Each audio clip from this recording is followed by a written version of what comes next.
$100 guarantee is satisfaction guaranteed or double your dirt back. Explain some of the chemicals that are in the soaps.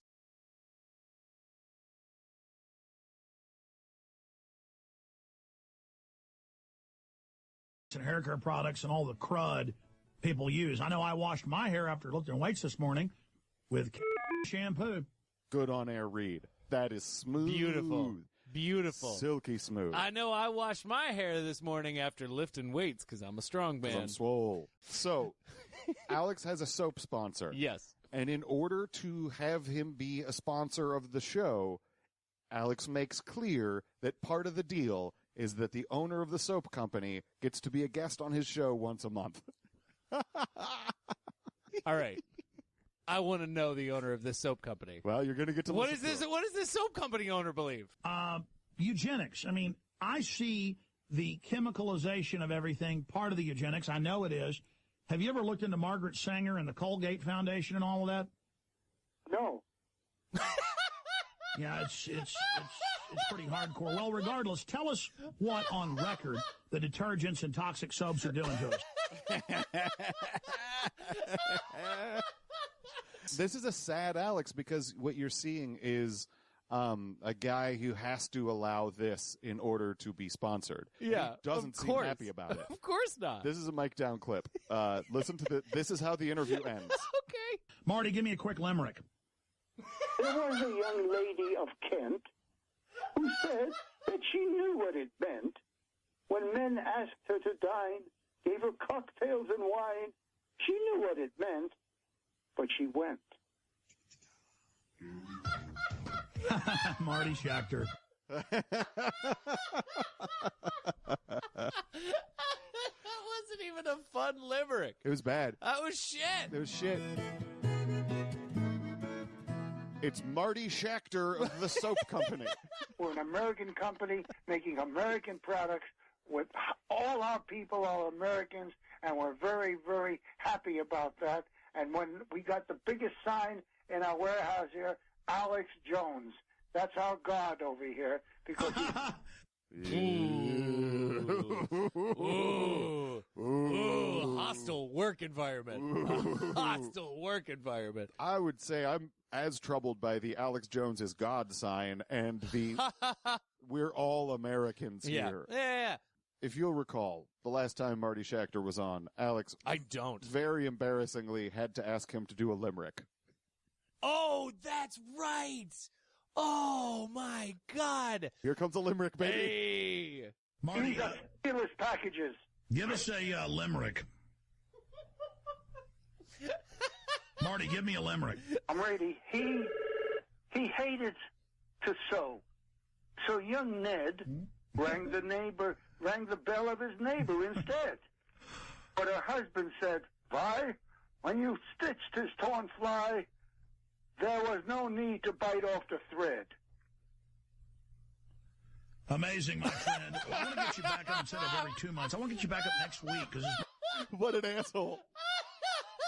Long pause. That is a great beat. The last one was sexy. It was Yeah. sexual. Yeah. This one is again about a blowjob. Yeah. Like Marty Schechter's just coming. Also- he's an old man who wants to tell dirty limericks. Also, I don't think that counts as a limerick. No. Listening to that, no.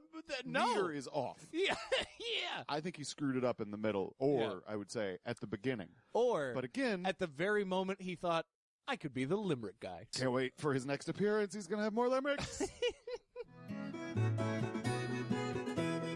It's one of our favorite guests. It's a guy who sells soap.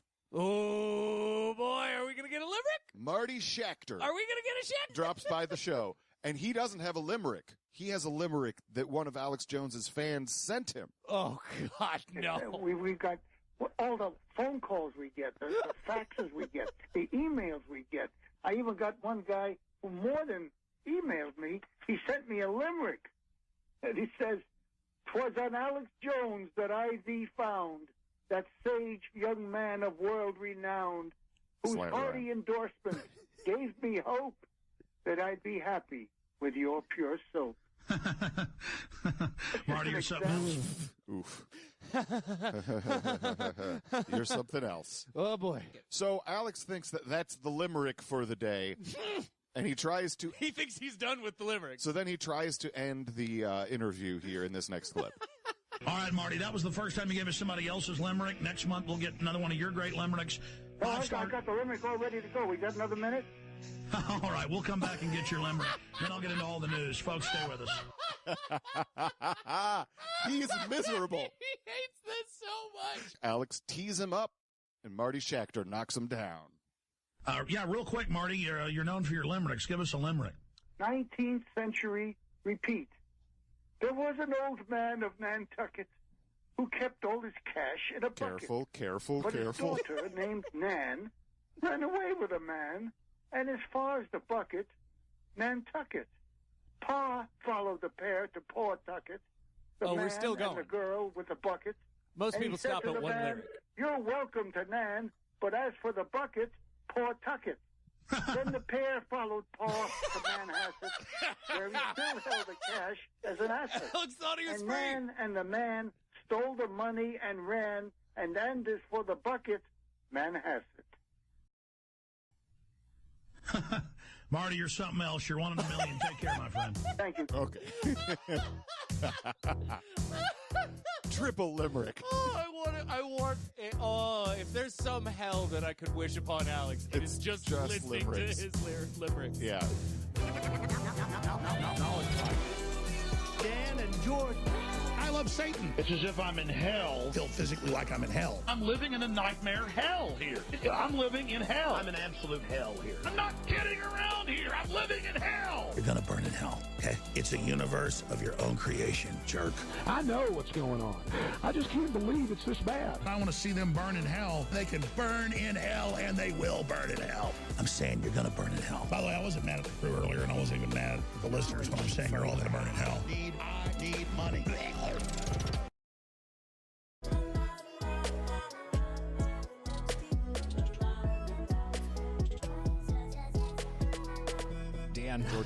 Jordan. Quick question for you. What's up? What's your bright spot today? My bright spot today, Jordan, is I think that I've coined a term. You think you've coined a term? The other day, I wanted to have a me night, Okay. right? All right. And I called it a meevening. And I've never heard anyone say, like, taking a night to yourself. I'm having a meevening. I think that might be coined. I think meevening is a winner. Oh man, I'm gonna be rich. I think It's gonna get so popular. yeah. And then you're gonna rename your comedy show Comedy Mevening. No. I'm gonna sell it to Fandango. Encourage solo going to the movies. Yeah. For safety and social distancing, have a mevening. There's gonna be a lot of mevenings. Going stag. You know what I'm saying? Yeah. It's a mevening. It's a mevening. God, I'm excited. So, Jordan, today, maybe I found the best out of context drop that I've ever found in my life. Yes, let's do this. This is great. I can't overhype this. Okay. It's so good. You're fighting for your life. I'm fighting for my life. So good.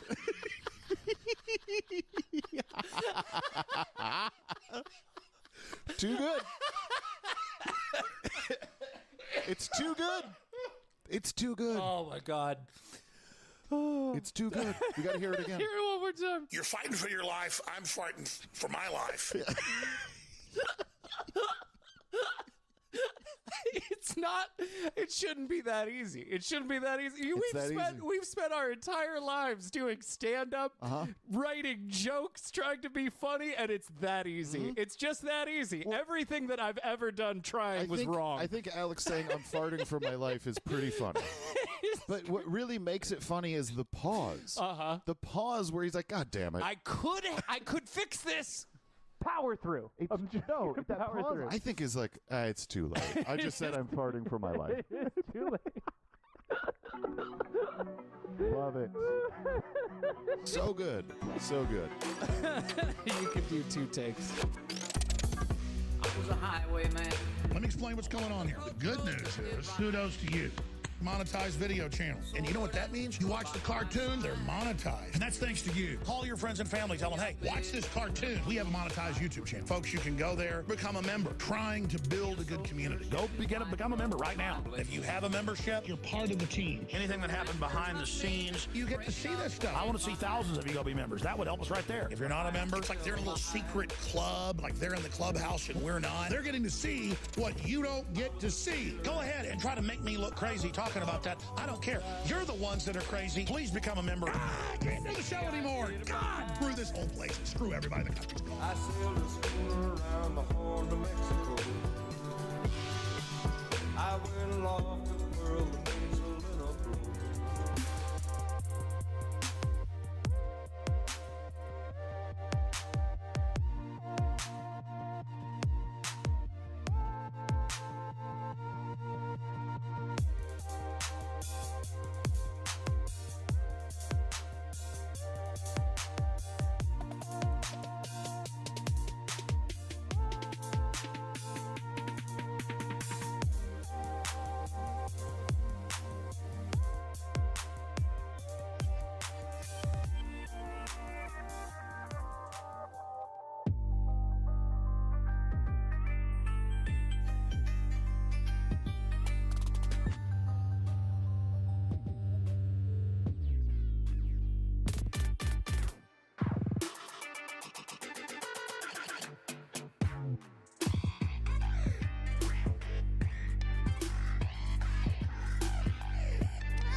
This next commercial made me blurt laugh at The Office. Like, Okay. I was sitting there listening to it, and everyone stared at me like, what are you doing? Like, because I was blown away. Mic down on this one because it's that weird. Okay. It's too weird. This is not a drill. Repeat, this is not a drill. Gun sales are on a staggering pace. Gun prices are going through the roof, and that means desperate, vicious criminals now want your guns and will do anything to get them. Now, a new book reveals powerful secrets for hiding your guns from thieves and looters. You'll learn step-by-step, battle-hardened techniques, where to hide your guns so criminals will never find them, how to create the perfect hiding place, as well as the places you should never hide your guns, under any circumstance. These and other closely guarded gun-caching secrets are guaranteed to keep your weapons safe and out of sight when the going gets tough. But listen up. For security reasons, the Hide Your Guns book and even the website may disappear without warning at any time. Go to hideyourguns.com. That's hideyourguns.com. Or call 8887-3665 before they come for your guns. Hideyourguns.com right now. Right now.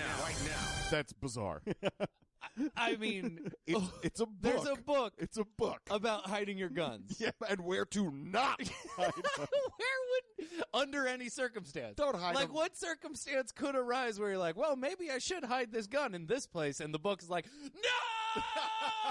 Don't do it! Not under any circumstance! Sure, it's raining outside, but don't hide it underneath the porch! It seems like a good idea given the circumstances, but that's because you're a fool. You don't understand where to hide guns. And, hey, look, if you're that good at hiding guns, maybe you should write another book that says how to hide your book from people trying to shut it down. That's why it's like we might disappear at any point, because what we're doing is legally dicey. Where not to hide your guns. Dig a hole. Don't hide them in your underwear. Don't do that. Nuh-uh. Don't do that. Don't hide it in your shoe. No. Don't hide it in the zoo. I was a highwayman, a Jordan. Quick question for you. What's up? What's your bright spot today? My bright spot today, Jordan, is we've said that one of the things people can do is find a charity and donate in the name of Celine. Yes, of course. Let's take over the world. Frederick H. adopted an elephant in Kenya. All right. I'm listening. In honor of Celine. Fuck yes. Celine, my cat, Celine, is now the foster parent of Bondeni, a baby elephant in Kenya. I feel that's amazing. I feel so good about that. I didn't realize the scope of this until all of a sudden your cat is fostering a baby elephant. And then you're like, okay, the world's gone crazy.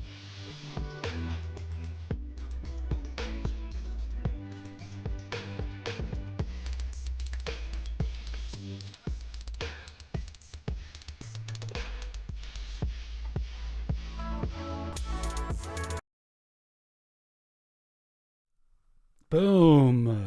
What's going on, everybody? I am talking, and I'm just... Wait, is it going through? Yeah, it seems to be working. Please let me know if the sound is off. I don't know how to check, so I rely on the good people of the Chill Goblin chat to let me know if the sound is bad. But from what I can see, it seems okay. Maybe I could turn it down a little bit. I don't know.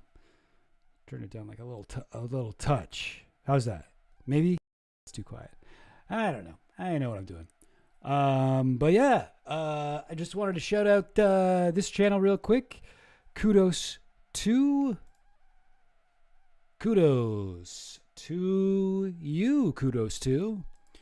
And I'm going to go ahead and throw the what's it called? The link in the chat here. So go show them some love. I really enjoy their animation style. They've got like a real, I don't know, they've got like some very cool kind of texture thing going on here. It's nice. Oh yeah? Sounds perfect. Leave it be. Oh, I love that. Thanks, Scum. I love that. Awesome. What was I saying? Oh yeah, I don't know. I just think it's cool. Like it's like all these like backgrounds have this like little like texture to it, brick or handmade paper or something like that, and it's just cool. And then I also find that the ways that Kudos to animates the guys from Knowledge Fight like laughing and like moving around. He really gives them like a personality. When they turn upside down. Anyways. Good channel. I think that you guys should go check them out. But I'm here to do a little midweek stream. I've been doing Sunday streams. I got a big stream coming up this Sunday. It's going to be with my friend Presidential Penis is his name, from who is one of the mods on the R Epstein subreddit.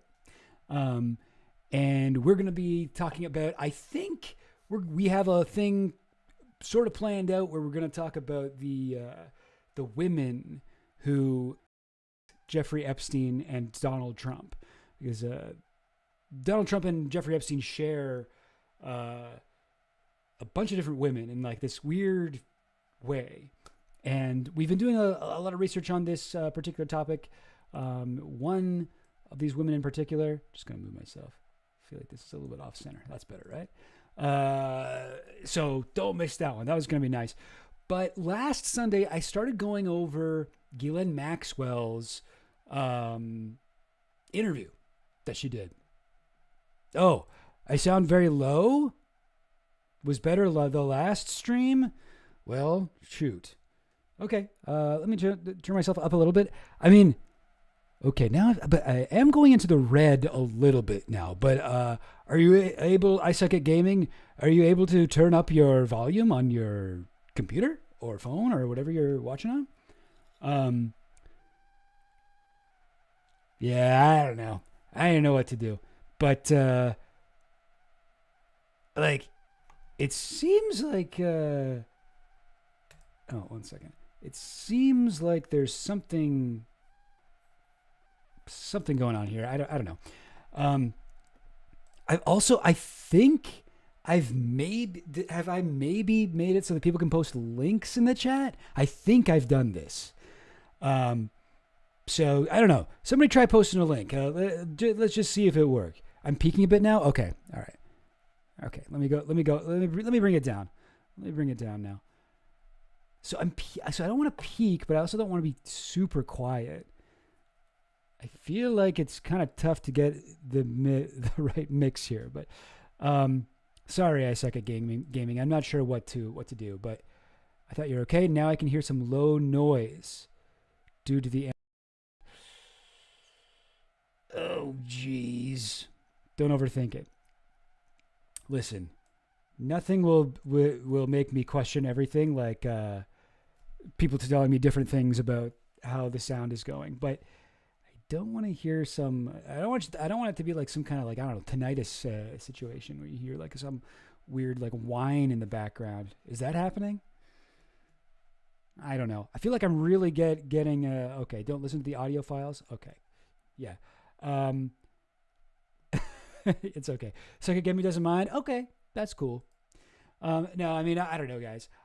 I hopefully, like, the more I do this, I will eventually figure out how to do it. Yeah? Oh, thanks, Danny Toluca. You should absolutely great to me. Love that. Sound. Okay, yeah. No, I appreciate that, and I would like to sound good for everyone, but I don't know what to do. I don't know how to do that.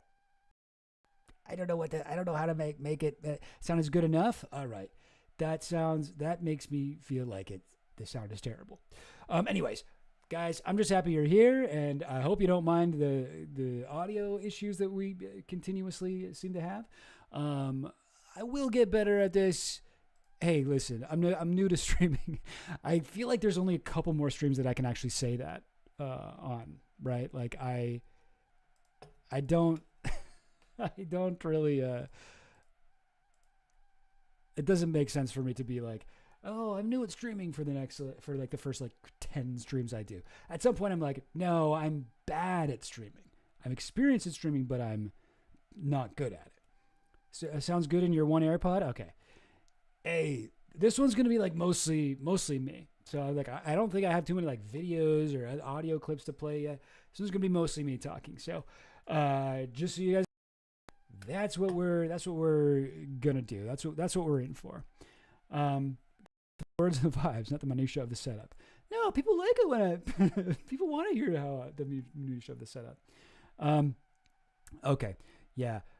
You know what I suck at gaming? That might be it. You might be the outlier here, Malcolm Gladwell style.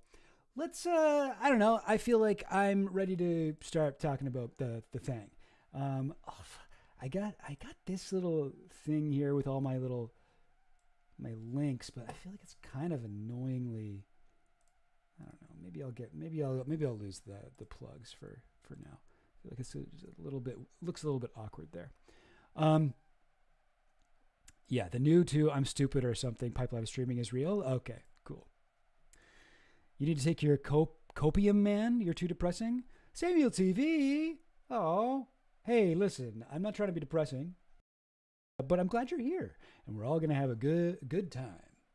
I don't know. Is that better?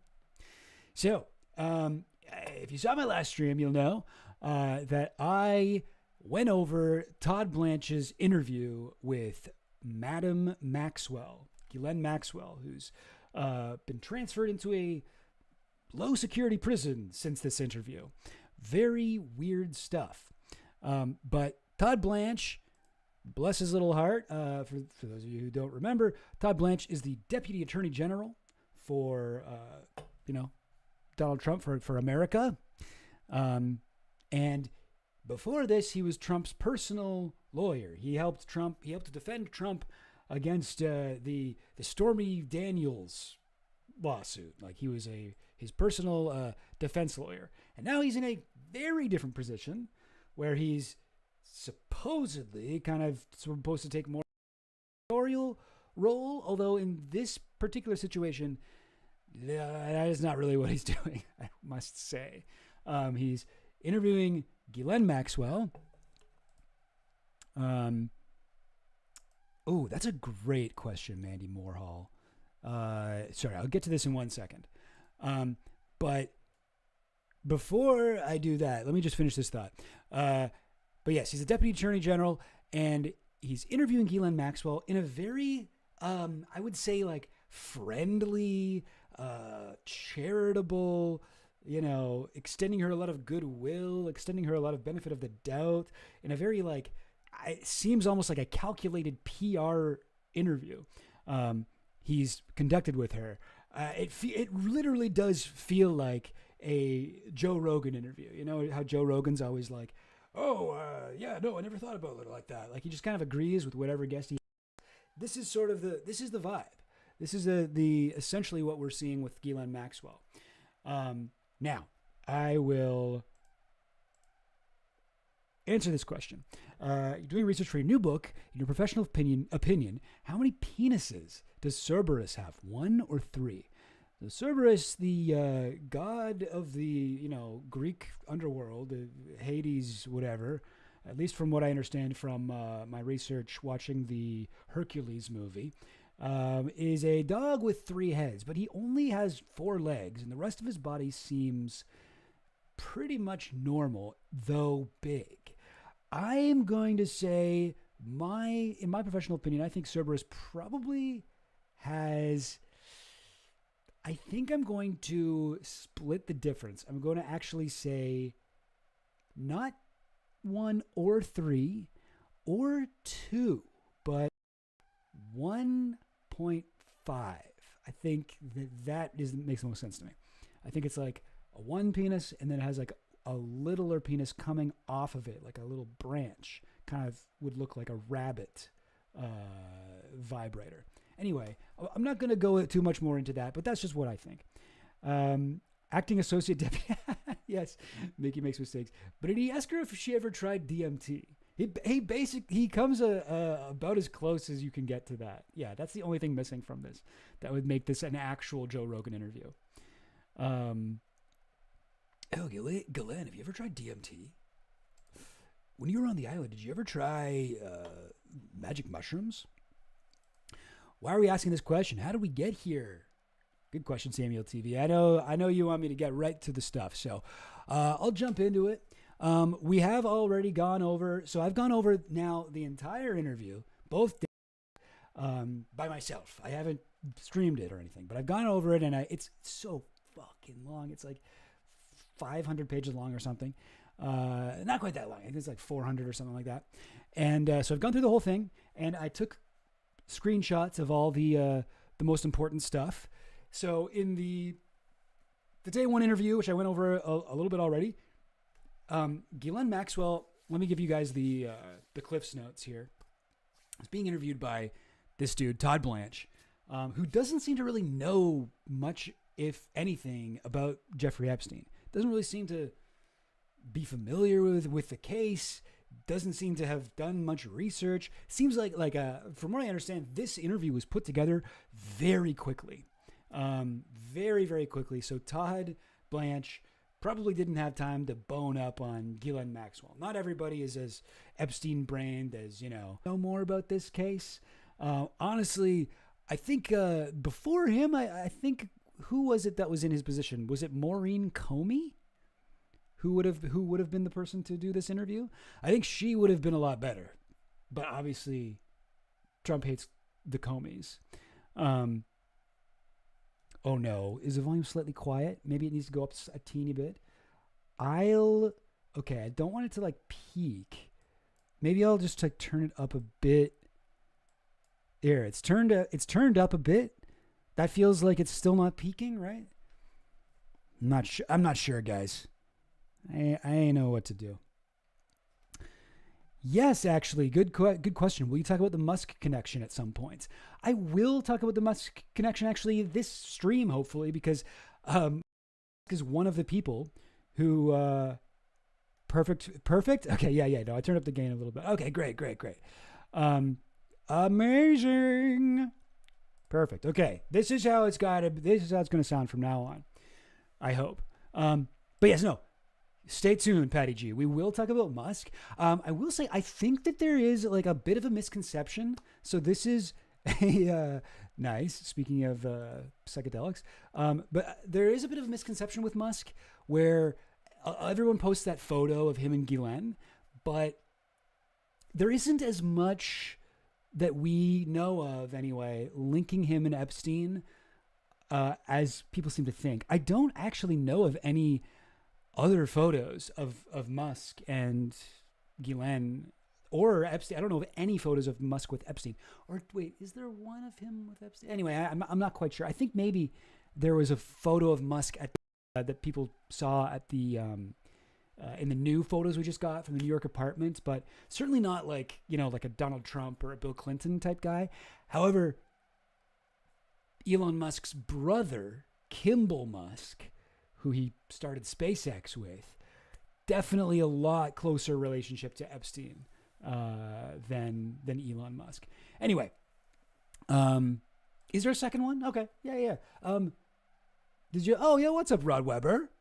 What's going on, Roddy? I mean, yeah, same night. Okay, yeah. Makes sense. With Ghislaine then, cool. All right. I do want to get into this stuff, but I think the most interesting parts of the first part of the interview that I've already kind of gone over on stream, the three most interesting parts are where Ghislaine, where like Todd Blanche is like, we want to know who was connected to Epstein, and there's three separate times where Ghislaine is like, oh yeah, okay, I actually have a list right here. I have a list of his clients. She literally says, I have like a list of his clients. She's referring to his financial clients, not his, sex trafficking clients. But she's like, I have a list of his clients right here. And she starts reading them out.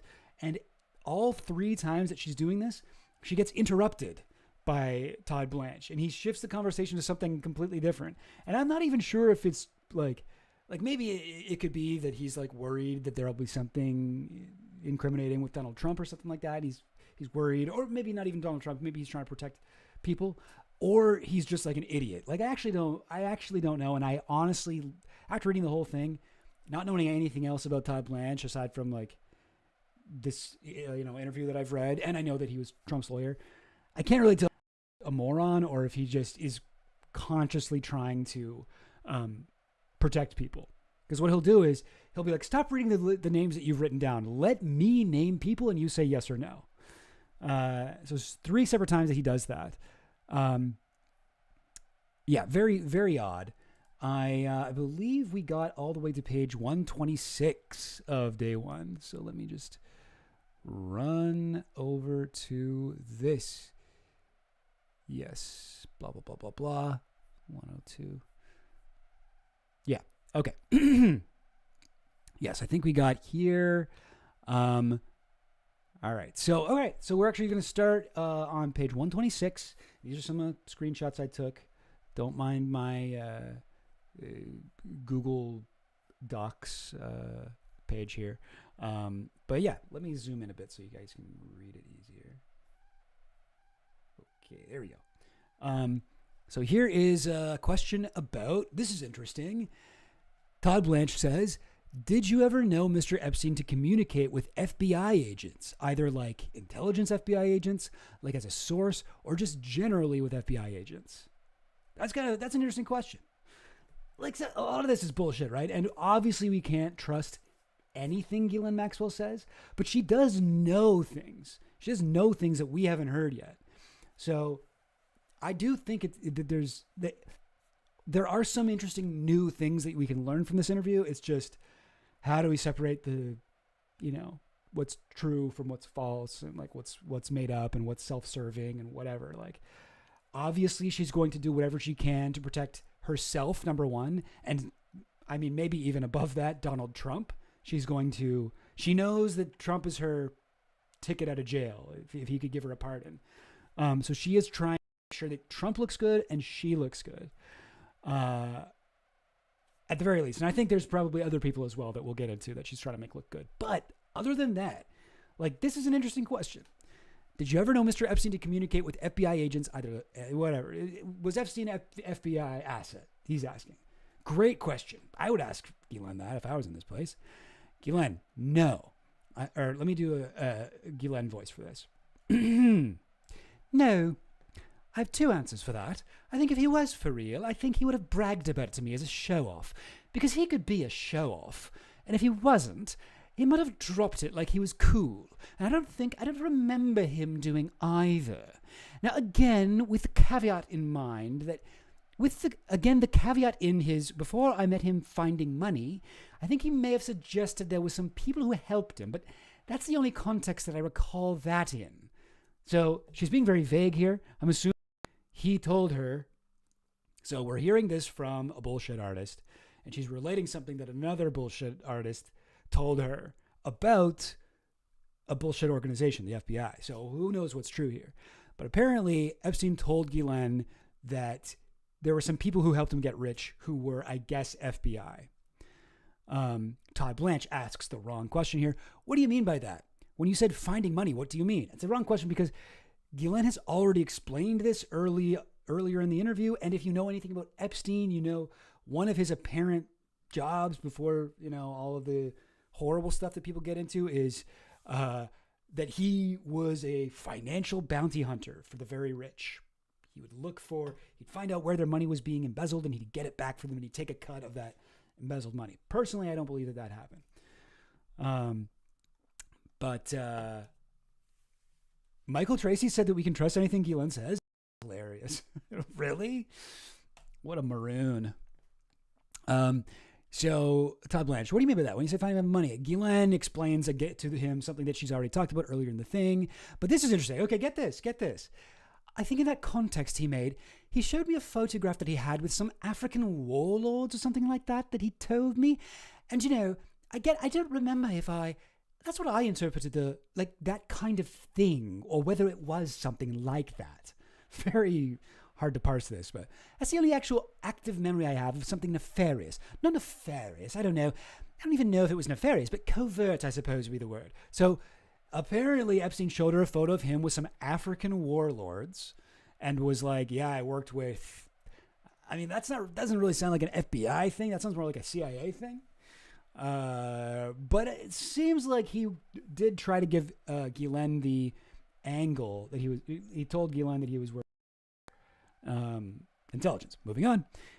Todd Blanche later goes, and what about any other intelligence agency like the CIA or Defense Intelligence or any other law enforcement agency?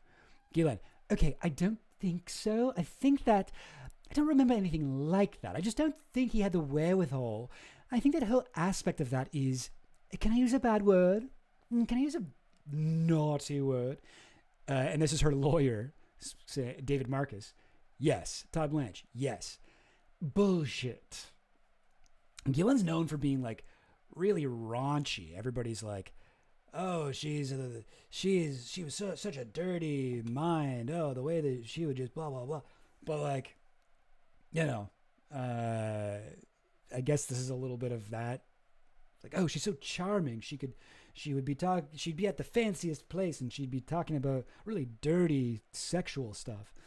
And so here she is, a little bit of the true Ghislaine, the one who says bad words.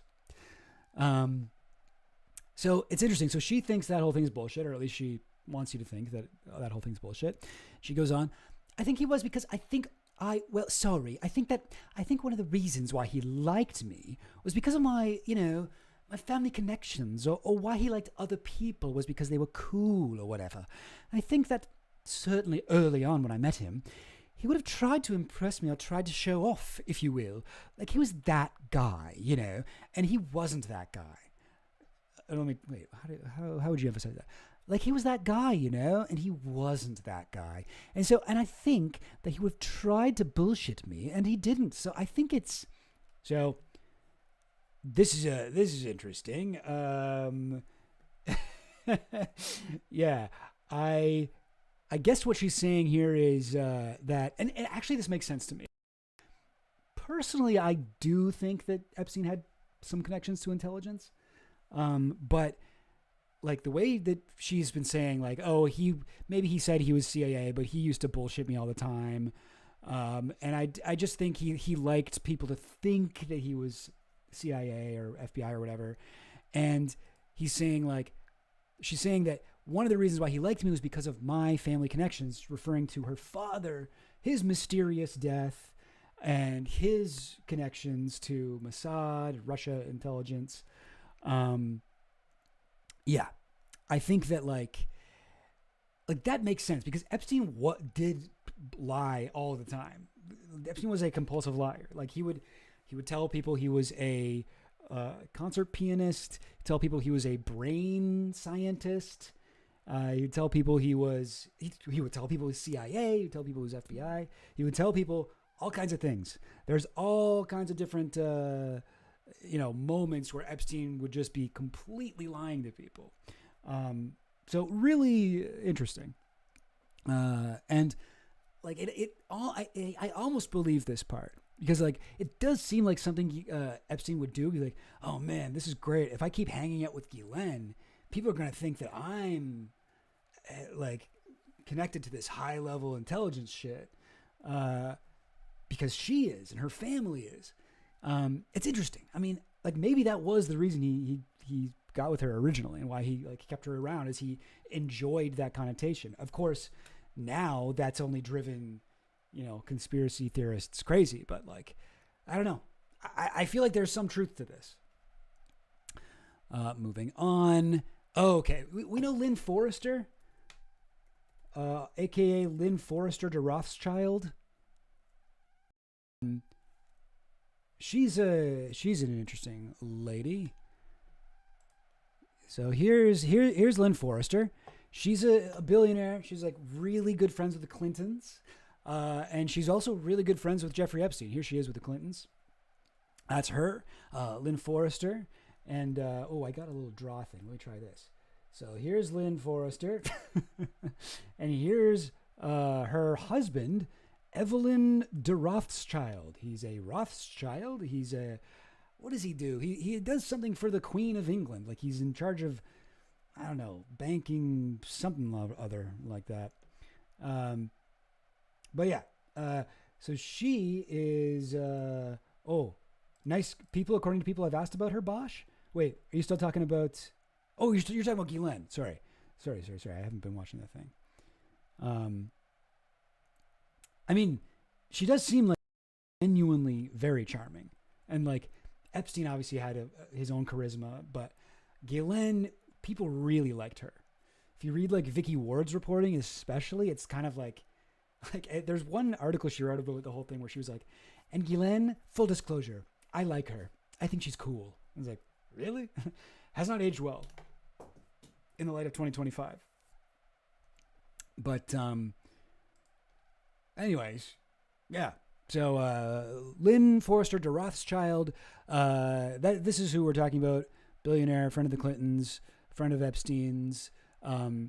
We know that she has a bunch of weird connections with Epstein. But this was new. I had never heard this.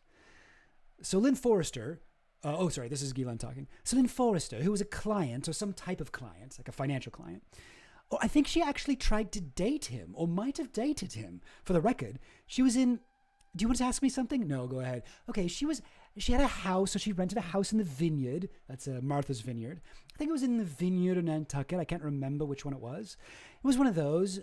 And she invited Epstein to go, and I believe that's when he met Prince Andrew. And apparently this is how he met Dershowitz as well. At a party at Lynn Forrester de Rothschild's house in Martha's Vineyard. Speaking of Epstein, I don't know if Rod Weber is still here, but Rod Weber was in Martha's Vineyard the other day, fucking with Alan Dershowitz personally. Was going to fuck with him at his protesting a pierogi stand that he was doing. Anyway, yeah, you might have seen the pictures of Dershowitz with a guy behind him holding up the sign that says like Epstein 2025 or 20. It's like a election campaign ad for Epstein ticket. Anyway, yeah. Oh, you went to Dersh today? Wait, you went to Les Wexner today? Damn, that's cool. Wow, that's interesting. So, Anyway, so that's new that he dated Lynn. Lynn, I'm not saying she's unattractive, but she's a little old for Epstein. So the fact that they dated, that's crazy to me. Moving on. This part, yeah, Ghislaine. I mean, I think I talked about this last stream, but here's another example of Ghislaine. She always hates the word relationship, and she's always being asked about, did you have a relationship with this person? Did this person have a relationship with this person? And she always takes that to be sexual. She thinks that's the only way a relationship. Oh, good relation. I don't like that word. It sounds clunky. Anyway, it's just interesting. And also Fergie, Fergie, Princess, or Prince Andrew's former wife, the Duchess of York. She also apparently was trying to date Epstein.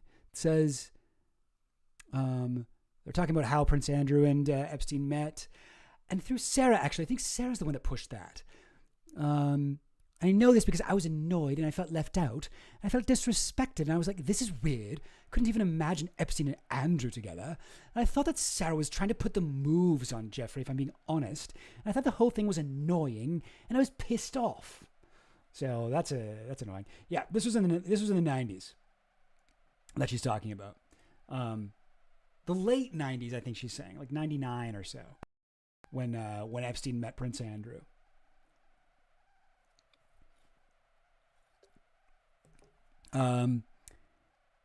Moving on. Yes. Okay, so this part is so fucking terrible. This might be my least favorite part of the whole thing, but I gotta read it. It's so they ask her about Prince Andrew, and she's like, he's innocent, he never did a thing. If you'd ever known him, he's a perfect little butterfly puppy dog or whatever. And so they're like, so yeah, okay, let me just read it. Todd Blanche goes, and then with respect to, and this is Virginia Giuffre, the DOJ redaction, that's who that is. And with respect to Virginia and Prince Andrew, what do you know about that relationship? What's an even bigger word than bullshit? Okay, why? Well, okay, but finish that thought. Why do you think that?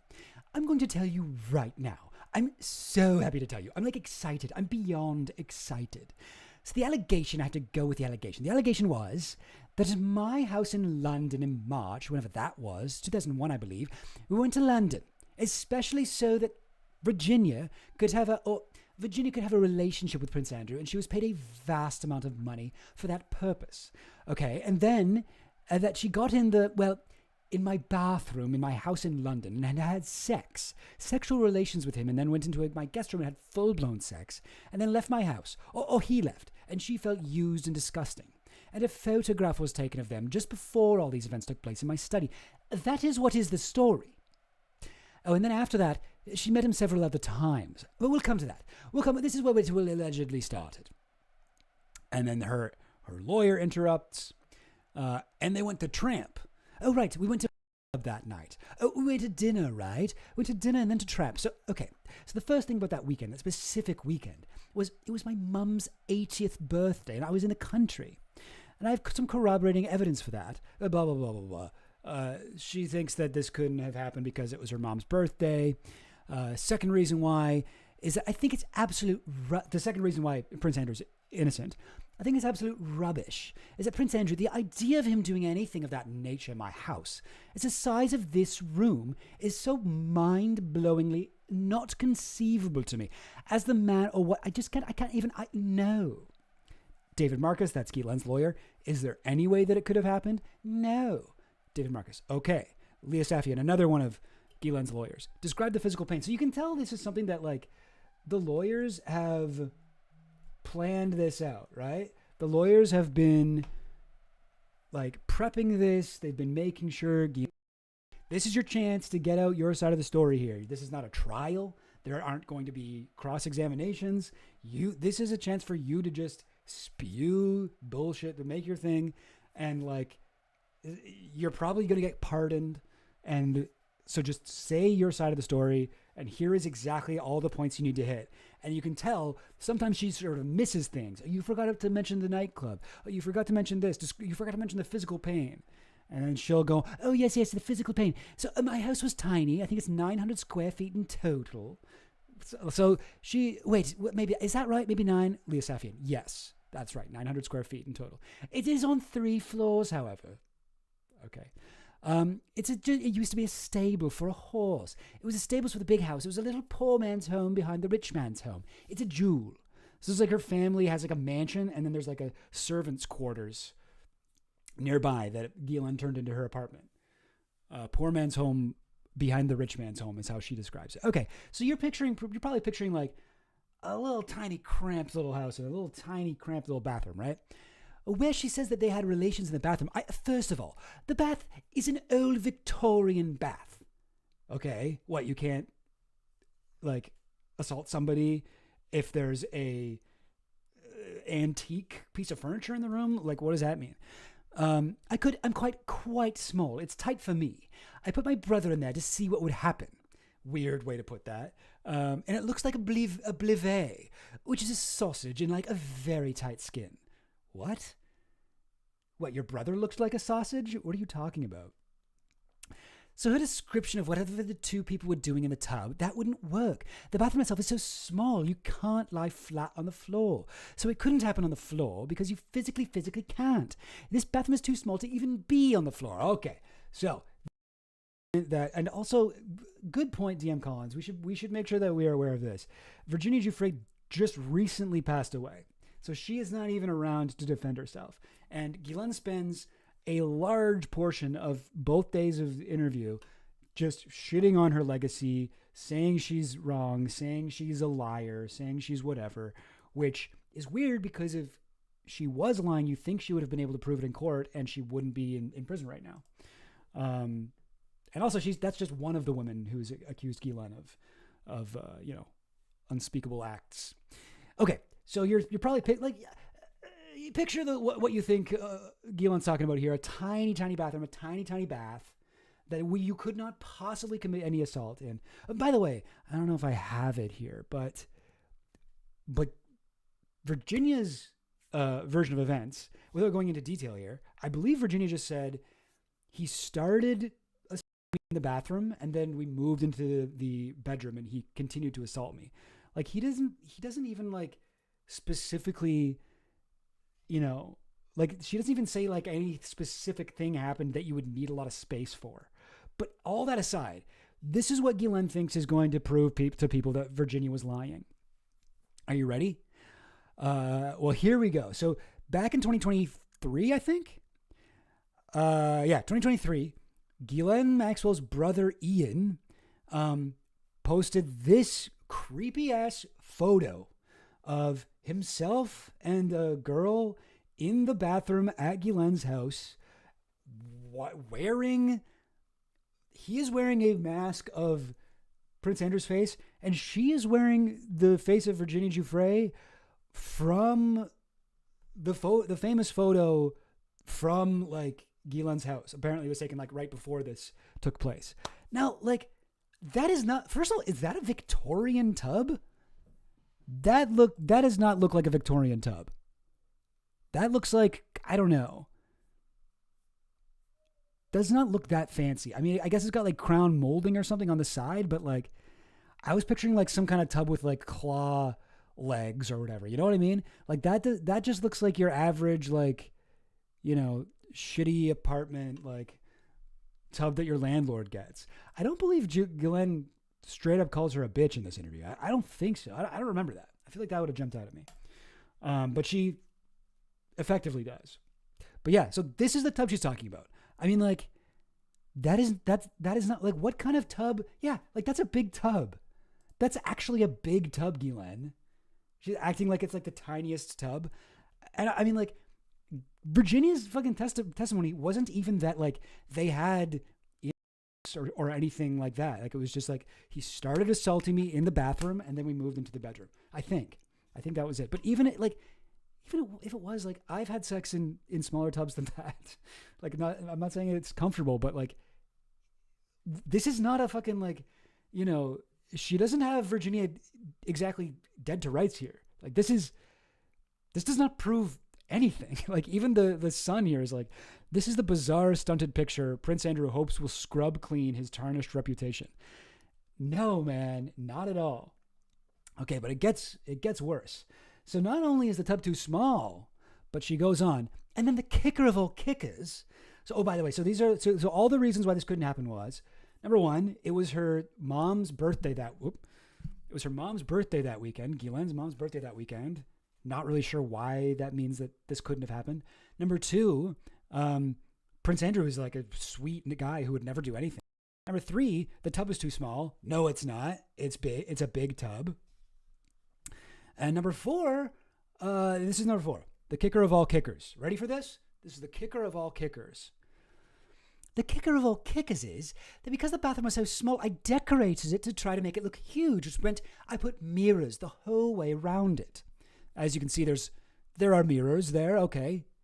To you, this is a small bathroom. So I guess you put mirrors because you felt insecure. And what was so fun about being in there is that if you stood in the bathroom, you saw like 100 of you, like you do if you were in David Marcus, a fun house. Like apparently this was a line that her lawyers were like, make sure you hit that, make sure you say it was like a fun house. Yeah, well, Alice in Wonderland are one of those things that you'd see yourself going, stretching everything. And the image, if you said you were, let's say that Virginia was telling the truth, she could say that she was with 5,000 generations of the royal family because that's how far back you could see yourself. What? Wait, what? Why? What are you talking about? There is no way in God's green earth, if that had taken place, that this is something you would miss because you couldn't miss it. So she's upset that, or she's saying that because Virginia didn't mention the weird way that she'd chosen to decorate the bathroom, that means that it didn't happen. Like why would Virginia mention that? Why would that be? Why is that important to her story? It's not. If you're standing there, you'd see the FBI, the whole Department of Justice standing behind you. It's like, no. Also, I don't even understand what she's talking about there. The FBI, the Department of Justice standing behind you? What? Why would she see? Huh? And that part I don't get. Todd Blanche, did you, Ghislaine's lawyer. And also, let me just also explain where the tap was in the bathtub. Oh, well, it's an old, and I'm not even going to get into it. But, okay, I got a photo of the full bathroom. Are you ready to see this, like, tiny bathroom? Like, this tiny, poor man's home bathroom that Ghislaine says, like, there isn't even enough room to sexually assault somebody in. Like, there isn't even enough room to, like, begin sexually assaulting someone in this bathroom. Ready? Ready for it? This is it. This is the tiny bathroom. This is the tiny bathroom. Like, I'm sorry. It's got a shower in it. It's got like a, you know, like a towel rack / I don't know, grab on with your hand. Like, this bathroom is huge. This bathroom is huge. There's so much room in it. I just like, I don't understand what she is trying to say here. And yes, Rod, Martha's Vineyard really is a haunted island of the royal damned. What the fuck? To Ghislaine, this is a small bathroom, which I mean, I get it if you've been living in like the fucking old Iranian embassy and like Les Wexner's like massive homes and all these huge fucking opulent places that Epstein took her to. I'm sorry, Ghislaine, I'm sorry to tell you this. This is a big room. Like, you can't even fully see how big it is, but like, you can see at least like, it's at least the like depth of a bathtub. And then like, here, wait, let me get my drawing tools here. It's at least the depth of a bathtub, right? This is like at least its depth, right? And then along this direction, it's like, oh yeah, there's like at least room for like, you know, the bathtub's kind of sunken into the wall or whatever there it looks like. And then there you've got the cabinet, and then you've got the toilet. And the toilet, there's so much room around it. Like I have a bathroom that is like just this, like not even the full length of the toilet here. It's like way smaller than that. Way smaller than that. Anyway, I'm offended by that she thinks that this is a small bathroom. Yeah, no, true, Mickey. I've seen bigger, but that's as big as both bathrooms at my parents' place combined. Yeah, like this is a big bathroom. She's been insanely rich her whole life. Anyway, very, very weird. Rich people, eh? Rich people. But yeah, no, this is all stuff we just went over. Oh, okay. I think, yeah. Sorry. You know what? We should look at this. I believe this is an interview, or it has something. Or no, maybe not. Because what I'm looking for is, what did Virginia say? What did Virginia say here?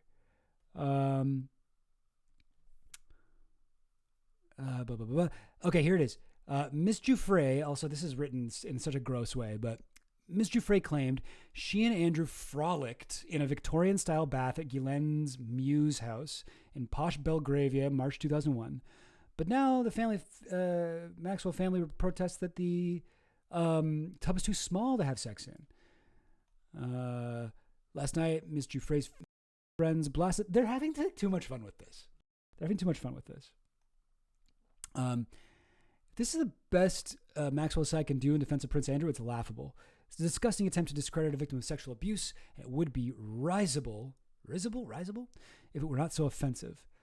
Lisa Bloom, lawyer Lisa Bloom, who also you shouldn't trust, but she was the lawyer for a few victims of Epstein, including Katie Johnson. But if you've read, sorry, this is a little bit of a tangent. Sorry, I'll get back to the main point. But if you've read Catch and Kill, this is a woman who worked with Harvey Weinstein and was like defending him secretly and helping him and feeding him information from Ronan Farrow without Ronan Farrow knowing. And like, so she's not to be trusted, but she comes out and says, what a surreal, bizarre photograph. It proves nothing. Virginia said that she and Andrew were in the bath. The photo shows that two full-size humans can fit in the bath. Virginia, yeah, like the photo literally are two people in a bath. Like what do they think that proves? Like these people are delusional. Like they live in their own world. No one would ever be convinced by that. Anyway, yes, okay, Lisa Bloom says, Virginia said that she and Andrew then moved into the bedroom where the sexual activity occurred. Nothing in the photo disproves that.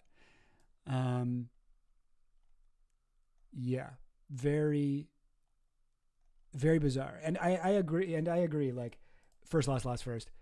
She's a bad liar and she's stupid.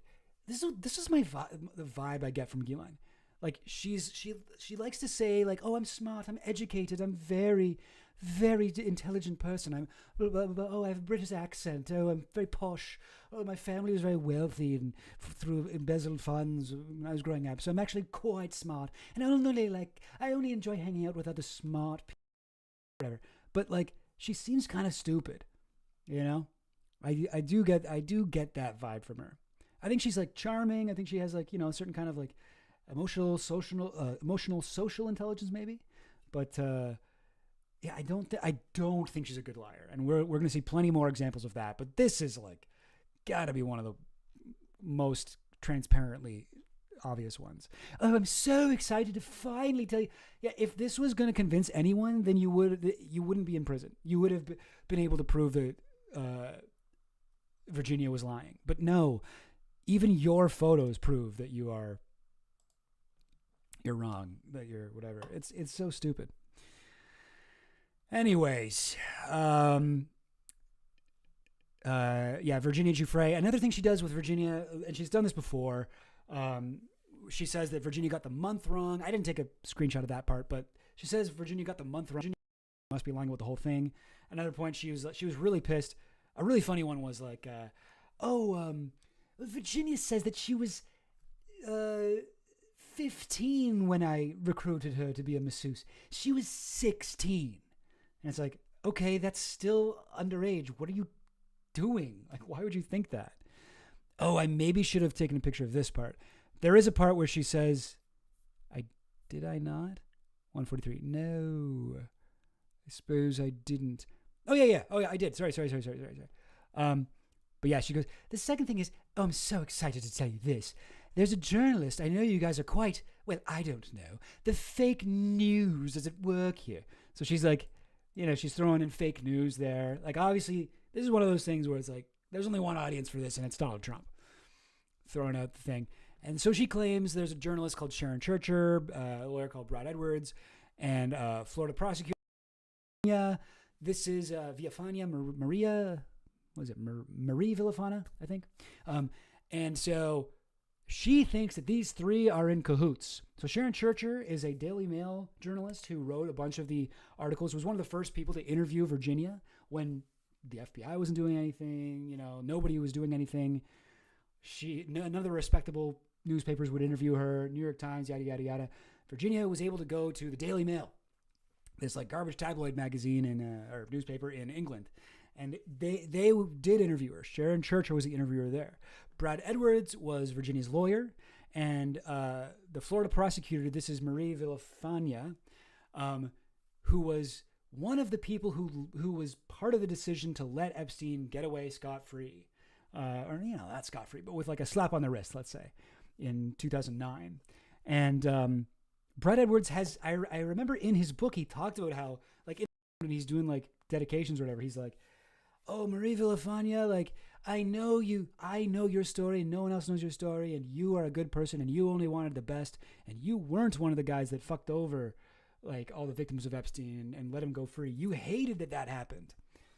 But personally, I think she still kind of sucks because, like, she still didn't really make a public statement about it in that way. She sort of let it happen, and then maybe behind the scenes she fed Brad Edwards some information or something like that. But anyways, I don't really need to explain who these people all are, but Ghislaine thinks that they're all this, like, holy trinity of framing Ghislaine Maxwell for crimes. But all right, here's a thing where Todd Blanche just doesn't know the Epstein story. He just doesn't know what's up. He's read, he's seen a couple like conspiracy theory memes, or he's watched like an Alex Jones episode or something, but he doesn't actually know anything about this. So he asks Ghislaine, did you attend any weddings of famous people with Mr. Epstein? I mostly focus on post 2000, but if there's something that comes to mind in the 90s, that's fine as well. Ghislaine, a wedding? Todd, weddings. With Epstein, I don't think I ever went to a wedding with Epstein. I can't think of a wedding I ever went to with him. Do you know, so you don't remember, you didn't attend President Clinton's daughter's wedding? I did. Chelsea Clinton's? Right. But that wasn't with Mr. Epstein? No, it was with Ted Waite, my boyfriend. Sorry, say it again. With Ted Waite, my boyfriend. Todd Blanche. Okay, do you know whether Mr. Epstein was at the wedding? He was not. Now, if you know anything about anything, you know that Epstein was not at this wedding.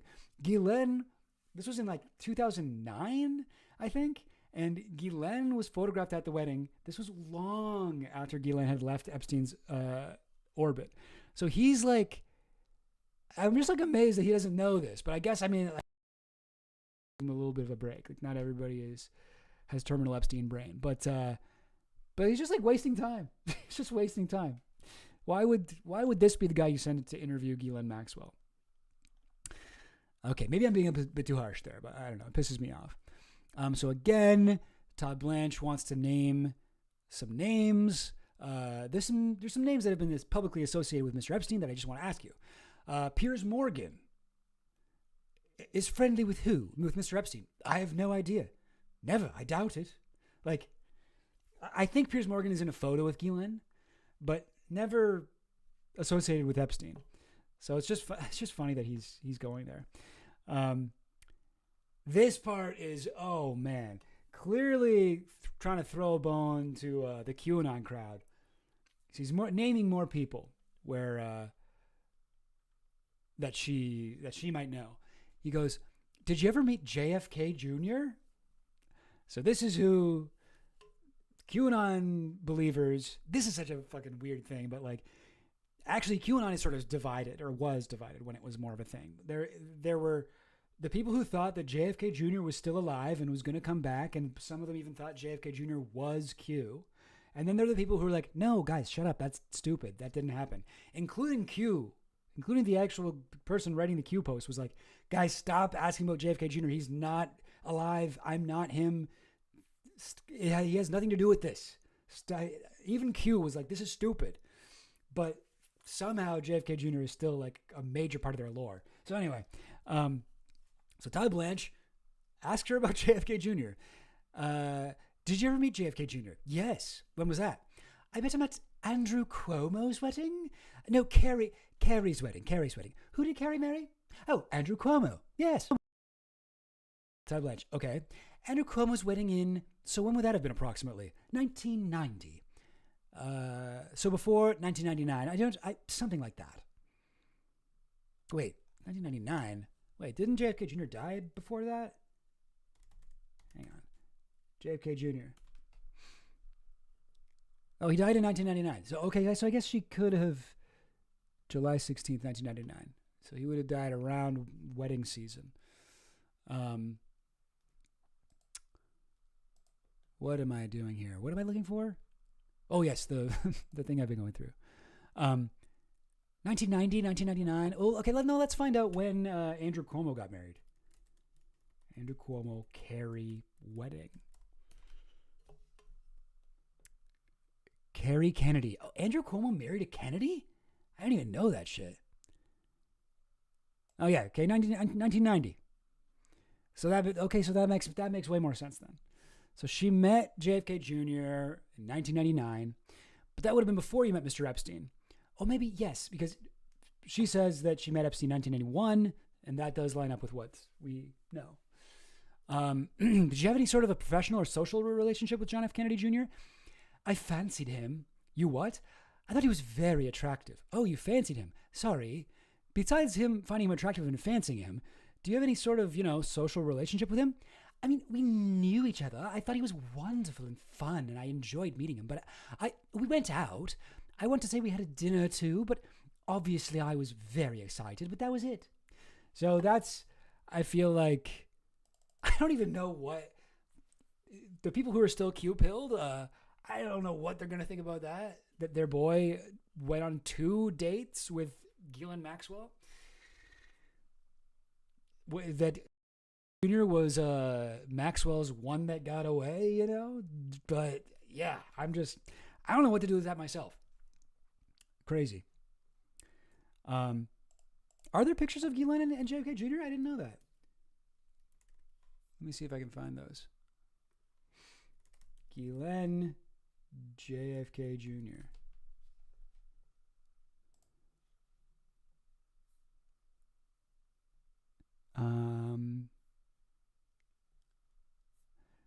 Images.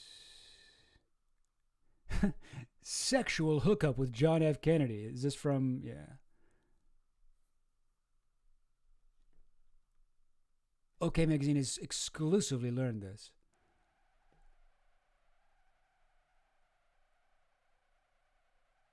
Okay, I don't know. I don't see it. You guys, yeah, no, not really Ice Gold.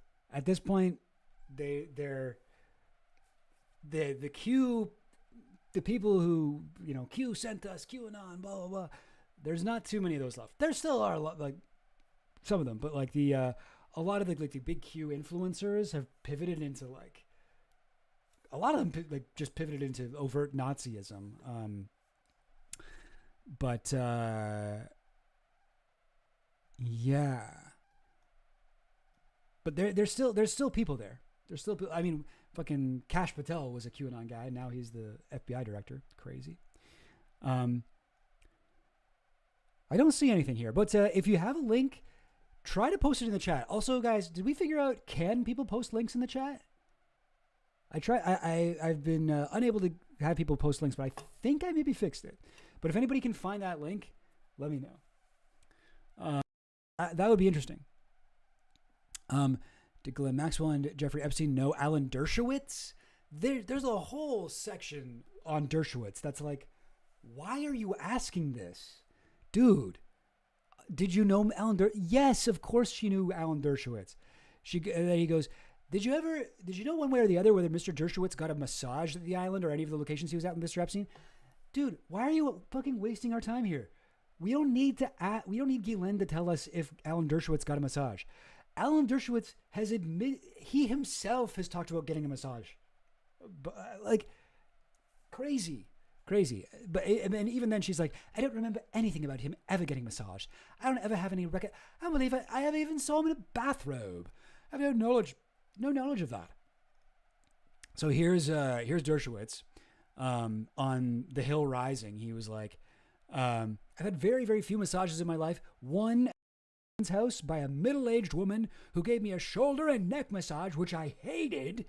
I called up my wife and complained about it immediately. Yeah, okay.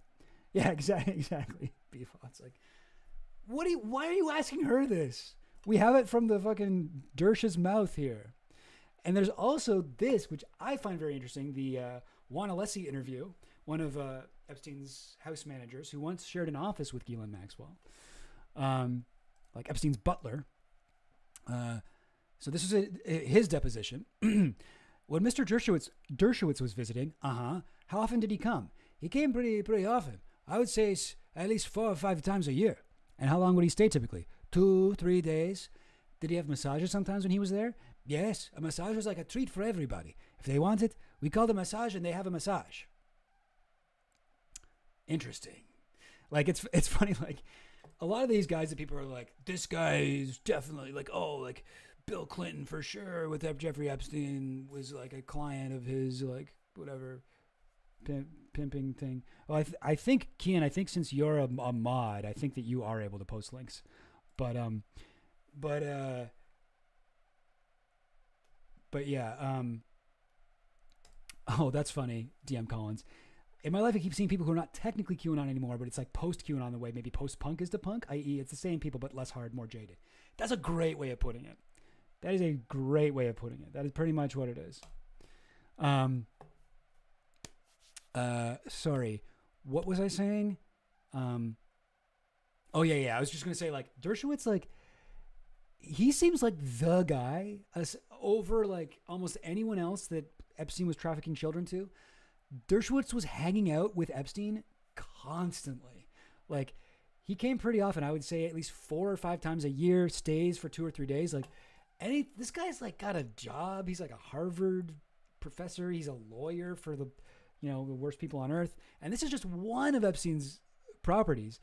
And Dershowitz is making the time to visit his, like, Miami beach house 4 or 5 times a year. It seems like any chance he got to get away, he was like, hey, Epstein, could I come over for the weekend? Can I get a bunch of massages? Like, that certainly seems like the thing. Yeah. Glenda, his wife and young daughter were there at the house during the massage. He says he didn't take his underwear off. Yeah, very, very, very weird. Anyway, this part, I just include this because I personally find Terramar shit hilarious. Terramar, if you're unfamiliar, is Ghislaine Maxwell's weird organization that the Clinton Global Initiative and the Clinton Foundation was giving her tons of money to do. She gave a bunch of X talks about it. She spoke at the United Nations about it, and it's like, Terramar, the oceans. What? Okay, but what the fuck is Terramar? And I've seen Ghislaine try to explain Terramar like a bunch of times. And oh wait, what the heck is all this stuff? Terramar. I just want the Wikipedia page. There we go. Here's the Wikipedia page. A self-described environmental non-profit organization. It has a flag, and Ghislaine often talked about like having a Terramar passport. Sometimes when people worked for her, when she hired help. This is after she left Epstein's circle. But when she would hire help, like a dog walker or whatever, she'd be like, "How many passports do you have?" "Well, you're about to have a second passport." And the Terramar passport was just somebody would they'd type in their email and then they'd sign up for the Terramar newsletter. But what the fuck is Terramar? Well, I have never understood it. It's never made sense to me. It's never... I've listened to Ghislaine try to explain it many times. Here's another time that she's explaining it. So let's see if this is the time that we get it. I'm jumping around a little bit. You mentioned, I think, briefly the Terramar project. Yes, what is that? I founded Terramar, and the idea of Terramar came, I think, in 2010. So I just want to explain Terramar a little bit. So she goes on a little thing about how she got the idea. She was traveling the world with her husband, Ted Waits, and she was... I don't know, doing a bunch of scuba diving and stuff, and she realized that she loved the oceans and she doesn't want... Okay, good to know Mickey makes mistakes. The links don't work unless you're a mod. Okay. All right, I guess I got to do something to fix that. Oh, you found a picture on Twitter, but you can't link them? Oh, okay. Interesting. Anyway, that's the JFK Jr. bit, right? Interesting. I founded Terramar in... Well, the idea of Terramar came, I think... So anyway, yeah, she got the idea from just seeing the oceans and being like... And I realized I really wanted to protect the ocean. And then this part was the part where I was like, what? So she goes... This is after she broke up with this guy, Ted Waite. So I wanted not to clash with anything to do with Ted because it was a bit awkward between us. So he took all the part of the ocean that was close to the land, so within 200 miles. And so I decided I would focus on all the parts of the ocean that were outside of national borders. Terramar. And that's the genesis of Terramar. So, okay, sounds like her and her ex-boyfriend split custody of the ocean. Got all of the parts of the ocean that are still subject to the laws of nations, and she got all the international waters parts of the ocean. I have always suspected, I always am trying to read between the lines here. And I'm always like, it really seems like Ghislaine is trying to do some harebrained scheme that's like a seasteading, even more harebrained than regular seasteading, like Peter Thiel shit, where they want to just build an island that's made of boats out in the middle of the ocean and we can do whatever we want here. It's a libertarian paradise. That's how I feel like Ghislaine's Terramar thing is, except she wants it to be an actual country, and she wants to have a passport, and she wants to when she was arrested, they were like, "How many passports do you have? You're a citizen of America. You're a citizen of this. You're a citizen of that." And she's like, "Yes, America, and France, and Terramar, and also Sweden or something like that." She says whatever. What indeed was Ghislaine Maxwell's day job? I mean, in this, she's saying that the whole time she was with Epstein, no, I wasn't helping with masseuses. Oh, I wasn't training them to please Epstein, even though that's what everyone says I was doing. And all these victims have come forward separately with the same identical story that I was training them to become sex slaves. No, I wasn't. I was his interior decorator. I don't even know how to massage. I'm not even a licensed masseuse. That wasn't me. I was just decorating. More like Terra Bull. Hey, come on now. Yeah. So this is what I'm saying. I'm like, Ghislaine genuinely doesn't seem smart, but she seems like she thinks she's smart, and maybe she seems like she's good at convincing people that she's smart. She spent a lot of time with Epstein, who is definitely very good at convincing people he was smart. So maybe she picked up on some of that energy, but Epstein was as well. Anyway, that's at least I think. I don't know. Some people would disagree with that, I'm sure. But yeah, that was I'd never heard about this whole thing where, after our breakup, Ted got all of the within 200 miles of land and I got the rest of the ocean. It's why did you guys have to split up the ocean? The ocean was not your child. You did not have to take the ocean to custody court. Anyway, very weird. Cheryl, Todd Blanche asks her, did she know Jean-Luc Brunel? Obviously she did. Let's see. Did she know Harvey Weinstein? She said yes. He asks her this. So there's been a lot of conversations about whether Mr. Epstein maintained a list of people, a book of famous people that he knew, it's called a black book or a client list or a list. Do you know of the existence of any such list? So here we go. This is my first about how I don't believe that the client list exists. I believe that there were clients, but I don't think that there's some magical list that someone kept somewhere. Ghislaine says, Ghislaine's answer is very interesting. Ghislaine says, There is no list. We'll start with that. The genesis of that story I can actually trace for you from its absolute inception, if that is what you're interested in. It is. Well, first, to be short, there is no list. There's no client list, nothing like that.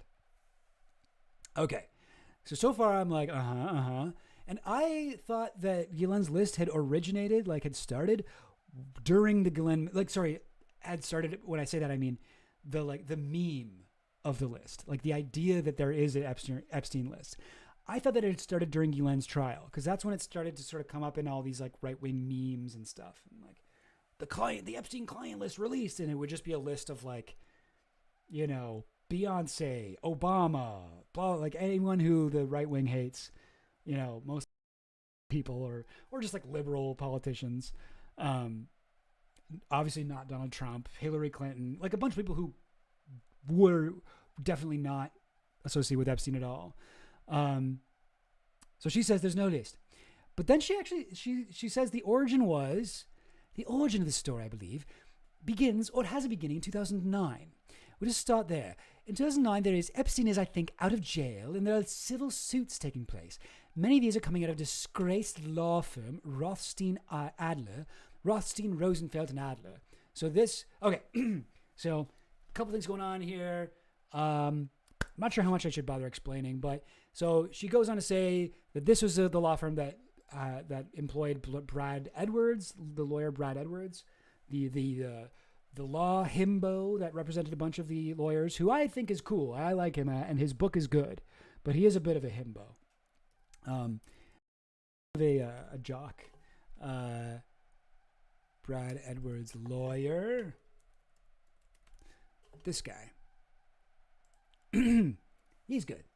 And his book is good. He was working for this law firm, Rothstein, whatever. And this law firm was running a Ponzi scheme. It was scamming people out of their money. And when they were scamming people, they would be like, he talks about it in his book. He's like, fucking, I can't believe they're doing this shit. God, I'm an idiot. Why did I work with these guys? But anyway, part of the scam was they would go to people and be like, look at all the good we're doing. We're representing the victims of Jeffrey Epstein. You need to give us money. So unfortunately, the Epstein case, including the work that Brad Edwards was doing, was going towards this I think I don't need to get it too deep into the weeds here, but that is what happened. And after that, he left. There's no proof of that anything was actually fabricated, or any evidence was fabricated or whatever, fabricated. But she is spinning a whole thing about how Brad Edwards was part of this evil law firm, and they were just making up evidence in order to do this scheme. Which, I mean, it makes sense that she would do this. And at the time, Epstein's lawyers sued the fuck out of this law firm and Rothstein, Rosenfeld, and Adler, because of this, but they lost. They didn't win. But it was just a really inconvenient moment that really hurt the case against Epstein.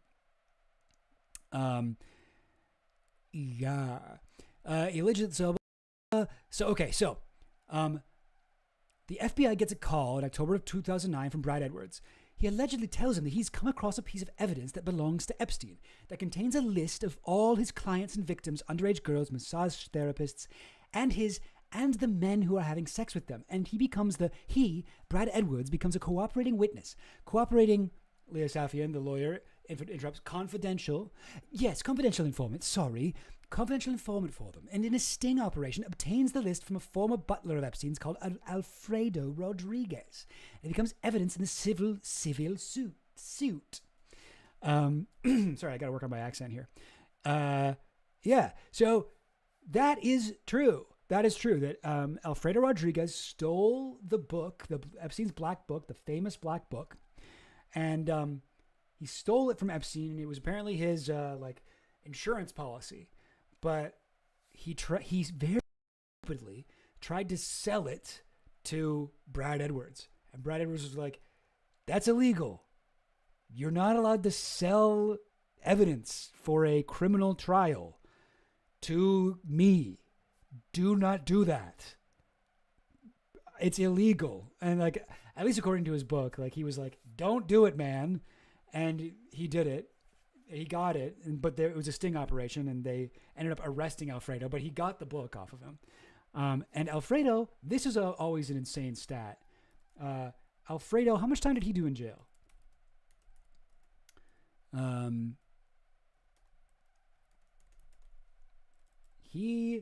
His prison sentence was 18 months in prison.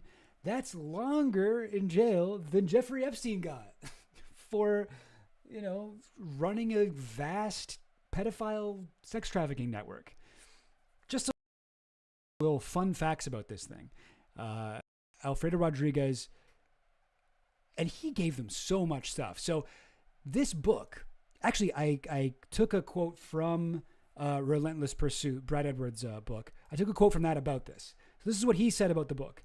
This document really was the Holy Grail. It was 97 pages of typed names and phone numbers, including nearly 100 victims of sexual abuse listed in the document under the heading massage, which certain designated geographical locations, including Florida, New Mexico, New York, and Paris. Many of my clients and their telephone numbers were listed, including those of Jean-Luc Brunel, Ghislaine Maxwell, Donald Trump, Les Wexner, and Alan Dershowitz. In addition, as he had promised me, Alfredo had circled the names of others who he claimed were involved with or had knowledge of the sexual molestation operation. I wasn't in the room when the FBI takedown occurred, so I'm sure to this day of the discussion they had deciphering Alfredo's handwritten marks on the document.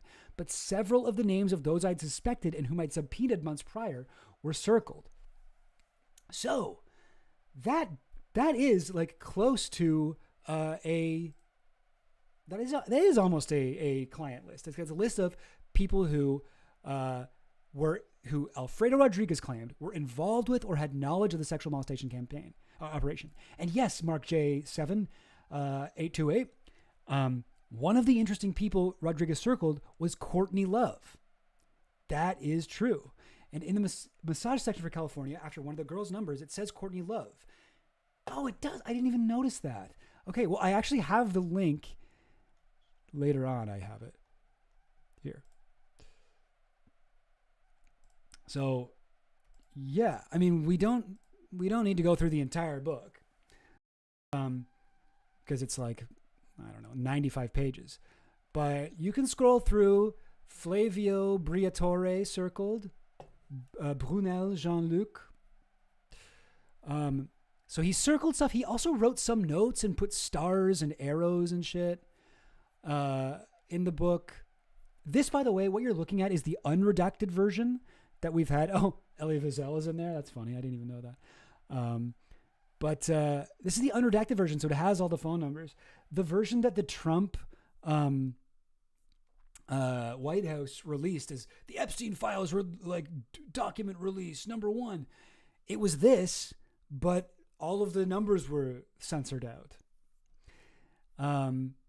Yeah, if you guys are curious, if you want to go through it, this is from a website that's run by a QAnon guy, but this is like the actual, this is the actual, like, document.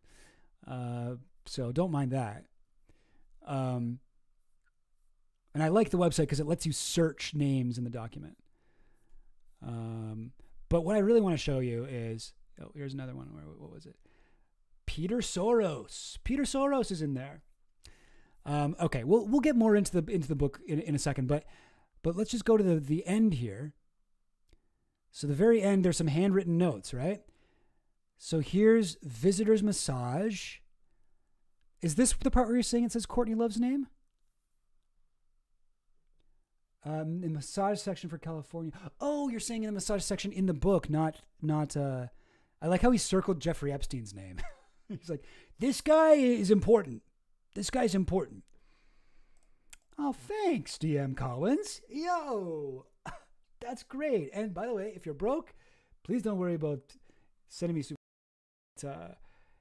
I really appreciate that. Knowing that you're broke, that $5 is worth even more to me. Bill Richardson circled. He's one of the people Virginia Giuffre accused of whatever. I mean, we could spend a whole stream going through this, looking at all the circled people. Maybe we should do that at some point. Oh, is this the part you're saying? Florida massages, right?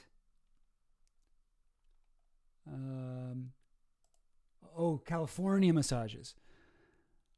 Okay. Anyways, but here's an interesting page too. Important email addresses. So look at this. 1 star next to Jeffrey Epstein's name. 3 stars next to Ghislaine Maxwell's name. Okay, so this dude, Rodriguez, definitely thought that Ghislaine Maxwell was an important person here who either participated in the abuse or knew it. Listed a bunch of people here. Joe Pagano, important witness. Jean-Luc Brunel, also 3 stars next to his name. He also died in prison, committed suicide in prison. David Copperfield is named here. This part always creeps me out. Ava Anderson, former model and mother of Naked Pick. So that's Ava Anderson Dubin, one of the Dubins. David Cook, witness. Oh, I think this might be the cook. I think this might be the cook, one of the 2 cooks who we know of, or maybe it's a guy named David Cook. But apparently, I remember Virginia saying we would walk around the house naked, like we were underage girls walking around the house naked, and the cook would every day, like I knew him, like he knows what was going on there, like blah blah blah blah blah. And that lines up with this, interacted and chatted daily with underage girls. Witness, he says. But the cooks have always claimed that they weren't a part of it. And we didn't do anything. Hey, thanks, Ice Gold. I'm not broke, so I don't really have an excuse. Yo, you guys rule. That's $10. I love it. I appreciate that. But anyway, sorry, what was I saying? Oh, yeah. Sorry, guys. This is another tangent, and I have so much left to go through, but this is crazy if you didn't know about it. This guy, Adam Perry Lang. Oh, wait. Oh, no. I don't know if that's true. This dude, this is a celebrity chef. This guy, he runs like a famous barbecue restaurant. He's best friends with Jimmy Kimmel, apparently. Let me look up his Kimmel stuff.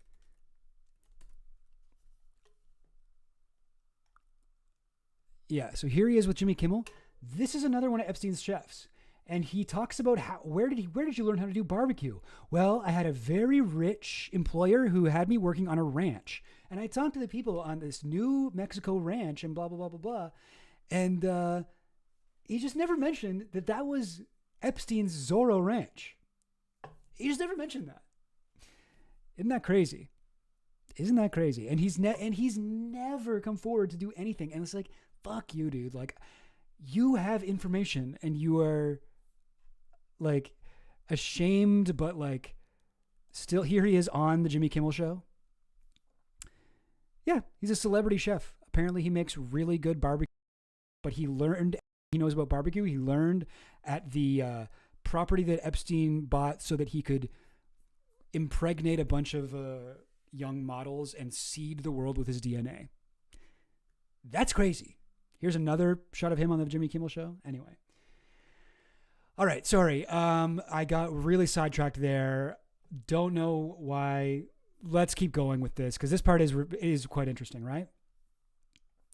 So she goes on about Alfredo Rodriguez. I think I can kind of skip a lot of this. She's sort of explaining how this book, black book with a bunch of circled names and a bunch of underlined names and that ending place with all the stuff. She just goes into all this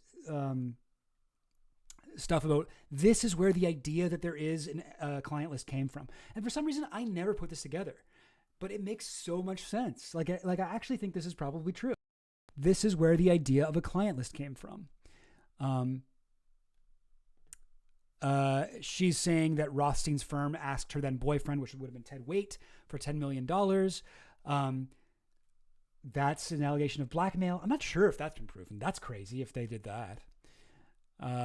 Also, this is funny. She's talking about Ted Waite. I now know that the base of the story, Ghislaine voice, was the blackmail of a billionaire because Ted Waite was a multi-billionaire. He had everything. He was way, way more wealthy than Epstein, if anyone cares. Like, what a weird thing to say. He was about, by the way, you think Epstein was rich? Epstein was very broke compared to my next boyfriend, Ted Waite. Oh my goodness, he was really rich. So there's a metamorphosis of that list. The original statement Brad Edwards makes in the documents contemporaneously is that it's pieces of paper Alfredo has. Then Alfredo took a book. Alfredo took from Epstein's computer, but there's no computer I know. Certainly not in 2005 when this was allegedly taken. That only came out as a book. Anyway, so this was like an interesting part. This is what I'm talking about, right? Like, we can't trust everything that she says, but at least the broad shape of this idea that the concept of an Epstein client list. Why am I blurry? The concept of an Epstein client list came from Alfredo's shit. I think that is cool. And so she explained it, and so I'm reading this. I'm like, oh, that's really interesting. That actually makes sense. And then Todd Blanche is like still confused. He's not following this. But the list itself, yes. Where is it? No, Todd, you silly simpleton. There is no list. But Brad Edwards said that he created the list. So that's what I was a little confused about. Sorry. Okay, he created a list. Alfredo Rodriguez produced. They became evidence. Exhibit 52 in my trial has markings all over it, circles and dots and whatnot. And Brad Edwards says that he got Alfredo Rodriguez to mark up the book of all the people who were involved. It includes Alan Dershowitz, for the record, who's marked. I don't remember what it says about Donald Trump. I don't know. You'd have to look. I don't have it. That part is very funny because she knows Donald Trump is the main guy she's trying to keep happy here. Jeez, I'm still blurry. Why I'm still blurry? Dibbly-doop-doo, diddly-doop-dow, gribbly-doop-doo, jibbly-doop-drow. All right, I think that's better. I think that there we go. Yeah, fixed it, sort of. No, it still seems kind of bad. It includes Alan Dershowitz, for the record, who's marked. I don't remember about Trump. Well, I remember about Trump. Here is the part with Trump. And as you can see, he is a circled as someone who either participated in the sexual assault of minors or witnessed it. That is what Alfredo Rodriguez was trying to say. Yes. And Ghislaine and Jean-Luc Pournel, the two most important people, according to Alfredo Rodriguez, for Brad Edwards to reach out to. Like, these are important email addresses. These are the people you need to talk to. 1 star next to Epstein, 3 next to Ghislaine. Like, that says it all. That says it all right there.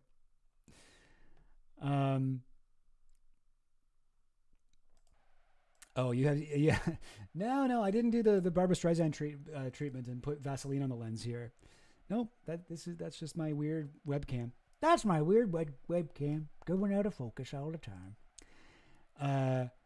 Yeah, right. I think so too, Samuel TV. I've always been like, what the fuck do you think? Why would he do that? Why would he keep a list? Like, no, it's not going to be that simple. It's not going to be that simple to unravel this case. I bet they befriended David Copperfield just to make their guilt disappear. Yeah. Very possibly. Oh, it's interesting. Like, so it's interesting, first of all, to note the people who are circled in the book, but these people are interesting too. Like David Copperfield, one of the most important people. Anyway, yada, yada, yada. This part is just another part where Todd interrupts her right as she's saying something interesting.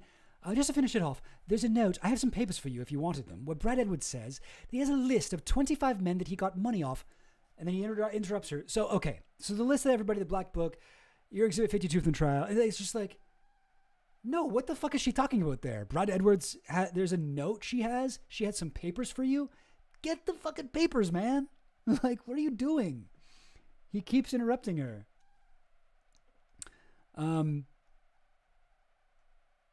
Yeah, just another shut the fuck up, Todd moment. During that time you were with Mr. Epstein, even in the 2000s, you never observed or you never saw any sort of list or black book. So he's still asking about it, and she still says no. He asks her about the birthday book, which has become the thing. I know somebody was mentioning that in the chat here, that this is why, Trump is suing Murdoch for $10 billion, which doesn't mean anything. Trump will sue anyone who says anything negative about him, even if he knows 100% he'll lose the case. That's just what he does. That's his move. But yes, he is doing that. That's I heard. That was still in process. They're talking about the birthday book. They talk a lot about the birthday book, and we don't really learn anything interesting. We learn the sizes of it. We learn, why Ghislaine had the idea for it. It's because her mom made one for her dad, and she thought it was a good idea. Like, we learn a bunch of stuff about the specific, process of making this book. She does not give us any names. And they talk about it for pages and pages and pages and pages. So we're just going to skip over that. This one I was like, oh, Todd, why are you asking if she met Bill Gates? Did you meet Bill Gates over the years? But she actually says yes. And that surprised me because I thought that Bill Gates was a late in life Epstein friend. Somebody who was friends with him after the first jail time, like after 2009 when he got out of jail, which he did. Bill Gates was one of his late in life friends. That's something to interesting. Bill Gates, like a lot of big names dropped him, right? Like Trump wasn't hanging out with him after his jail sentence. Bill Clinton wasn't hanging out with him after that, but Bill Gates was. But anyway, so I wouldn't have expected Ghislaine to know him, but she actually says yes. Because of your relationship with Mr. Epstein or separate? That one, well, I met Mr. Gates. I went to TED conference. I went to TED conference and I actually spoke at the TED conference. Brag, brag, brag. Do you know whether Mr. Gates traveled with Mr. Epstein on his plane? So if that friendship was after, that it was in the late 2000s. So if I met him, like I said, I went to Epstein's house, or maybe once or twice. Maybe I met him there. I don't remember. So I wouldn't know if he'd been on Epstein's plane. And you don't recall ever being on the plane with him flying to the island or anywhere? No. But that is interesting. So she says she might have met him at Epstein's house. Now, okay, so I dug up like what we know about this. Now, this is interesting. This is an article from 2001 that actually to the Finland station sent me the other day, coincidentally. Andrew's Fixer, reject. And in this article, it's talking about Epstein. Epstein was a guest at the Queen's birthday party. Sorry, I can't zoom in anymore. But Epstein was a guest at the Queen's birthday party at Windsor and traveled with Ghislaine to Andrew's country weekend at Sandringham before Christmas. He has made many millions out of his business links with the likes of Bill Gates, Donald Trump, and Ohio billionaire Leslie Wexner, whose trust he runs. This was an article from 2001 that says that he had been working with Bill Gates. Isn't that weird? So I think this is by far the earliest indication we have that Epstein was hanging out with Bill Gates. But here is another article that dug into his links with Epstein through a woman named Melanie Walker. Melanie S. Walker was, oh God, I don't support Rolling Stone. Get out of here. There we go. So her name, this woman, what's going on here? Why is it still scrolling? My hands are off the thing. No, stop scrolling. Ghost. Stop it, Ghost. That was weird. So Melanie S. Walker actually met Epstein at a party with Donald Trump. And she was looking to get into a career in modeling. And he was like, I'll help you. I'll be your mentor. And then he was like, actually, you're too smart. Don't get into modeling. Go to school or something. So she became a neuroscientist and neurosurgeon who became a top advisor to Bill Gates at his foundation, and then became a senior advisor at the World Bank. So some high-level evil shit here. But she is apparently the person who introduced Jeffrey Epstein to Donald Trump. Yada yada yada. This is when they met, so she got into Bill Gates. Yes, here it is. Orbit in the early 2000s. She found herself in Seattle for the first time in the orbit of Bill Gates. Anyways, guys, but she apparently, at least as far as we know, didn't introduce him to Bill Gates until 2006. But along with this article and our new, interview with Maxwell, it seems possible, I think there's a bit of corroborating evidence here that Bill Gates was in the Epstein world a little bit earlier than we previously thought. Weird, huh? Weird.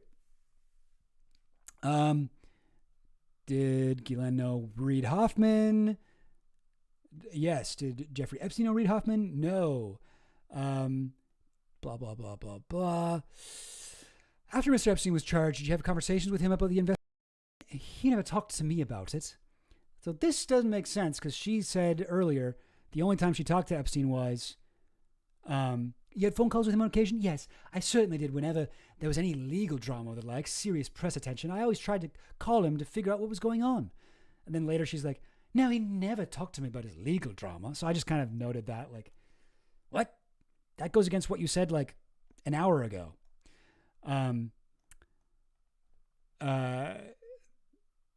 This part we can skip.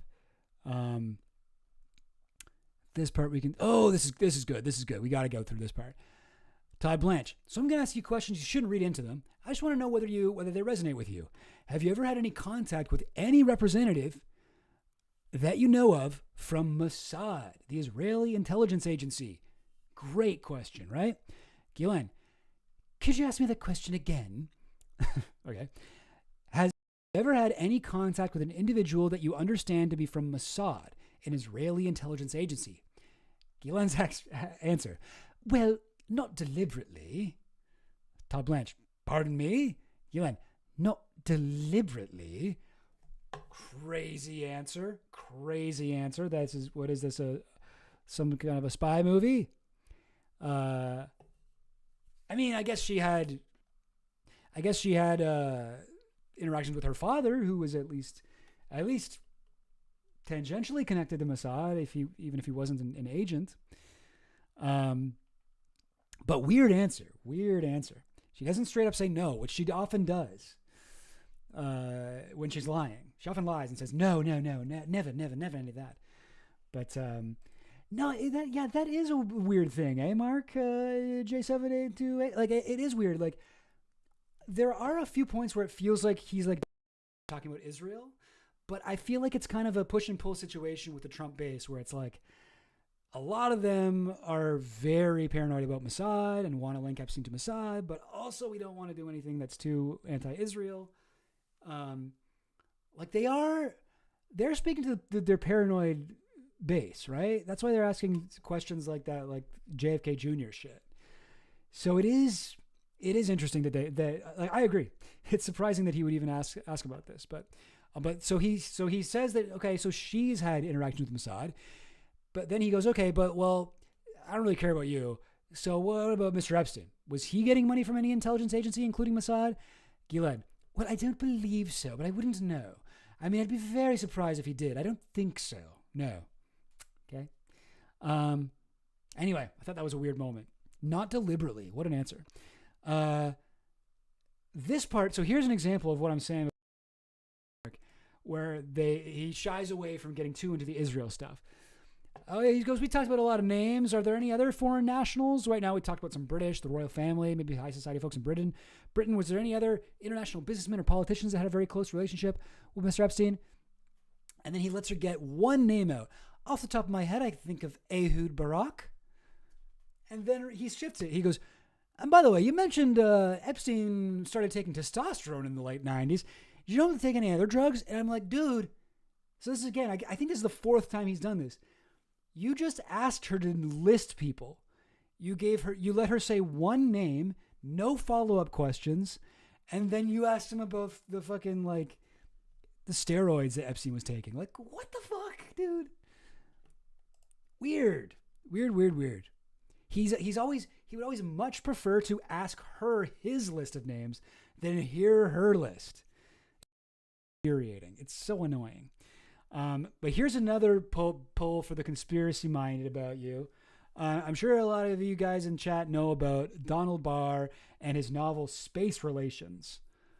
That is a classic cornerstone of Epstein conspiracy shit. Donald Barr, Space Relations. Is there a cover? Yeah. Space Relations. So this is a science fiction novel written by Donald Barr, who was a member of the OSS, also the headmaster or principal or whatever at Dalton School, the New York prestigious high school that Jeffrey Epstein taught at. It's also the high school from Woody Allen's movie Manhattan. It's the high school that the girl that Woody Allen's character is dating attends. Yeah, he made a movie called one of his best movies, actually. Really good movie about dating a high school girl who attends Dalton. Anyway, fucking Woody Allen's a whole other case. But Donald Barr, not only was he a headmaster, and he's also Bill Barr's father. The father of Bill Barr. Yeah, that's right. Yes. WBG. William Barr's pappy. Yeah, that's right. So he wrote this book. It's called Space Relations, and it's about a science fiction book where these guys go to space and they find teenagers to turn into sex slaves. And it was not a very successful book until the Epstein case brought new attention to it. And now you cannot find a copy of it.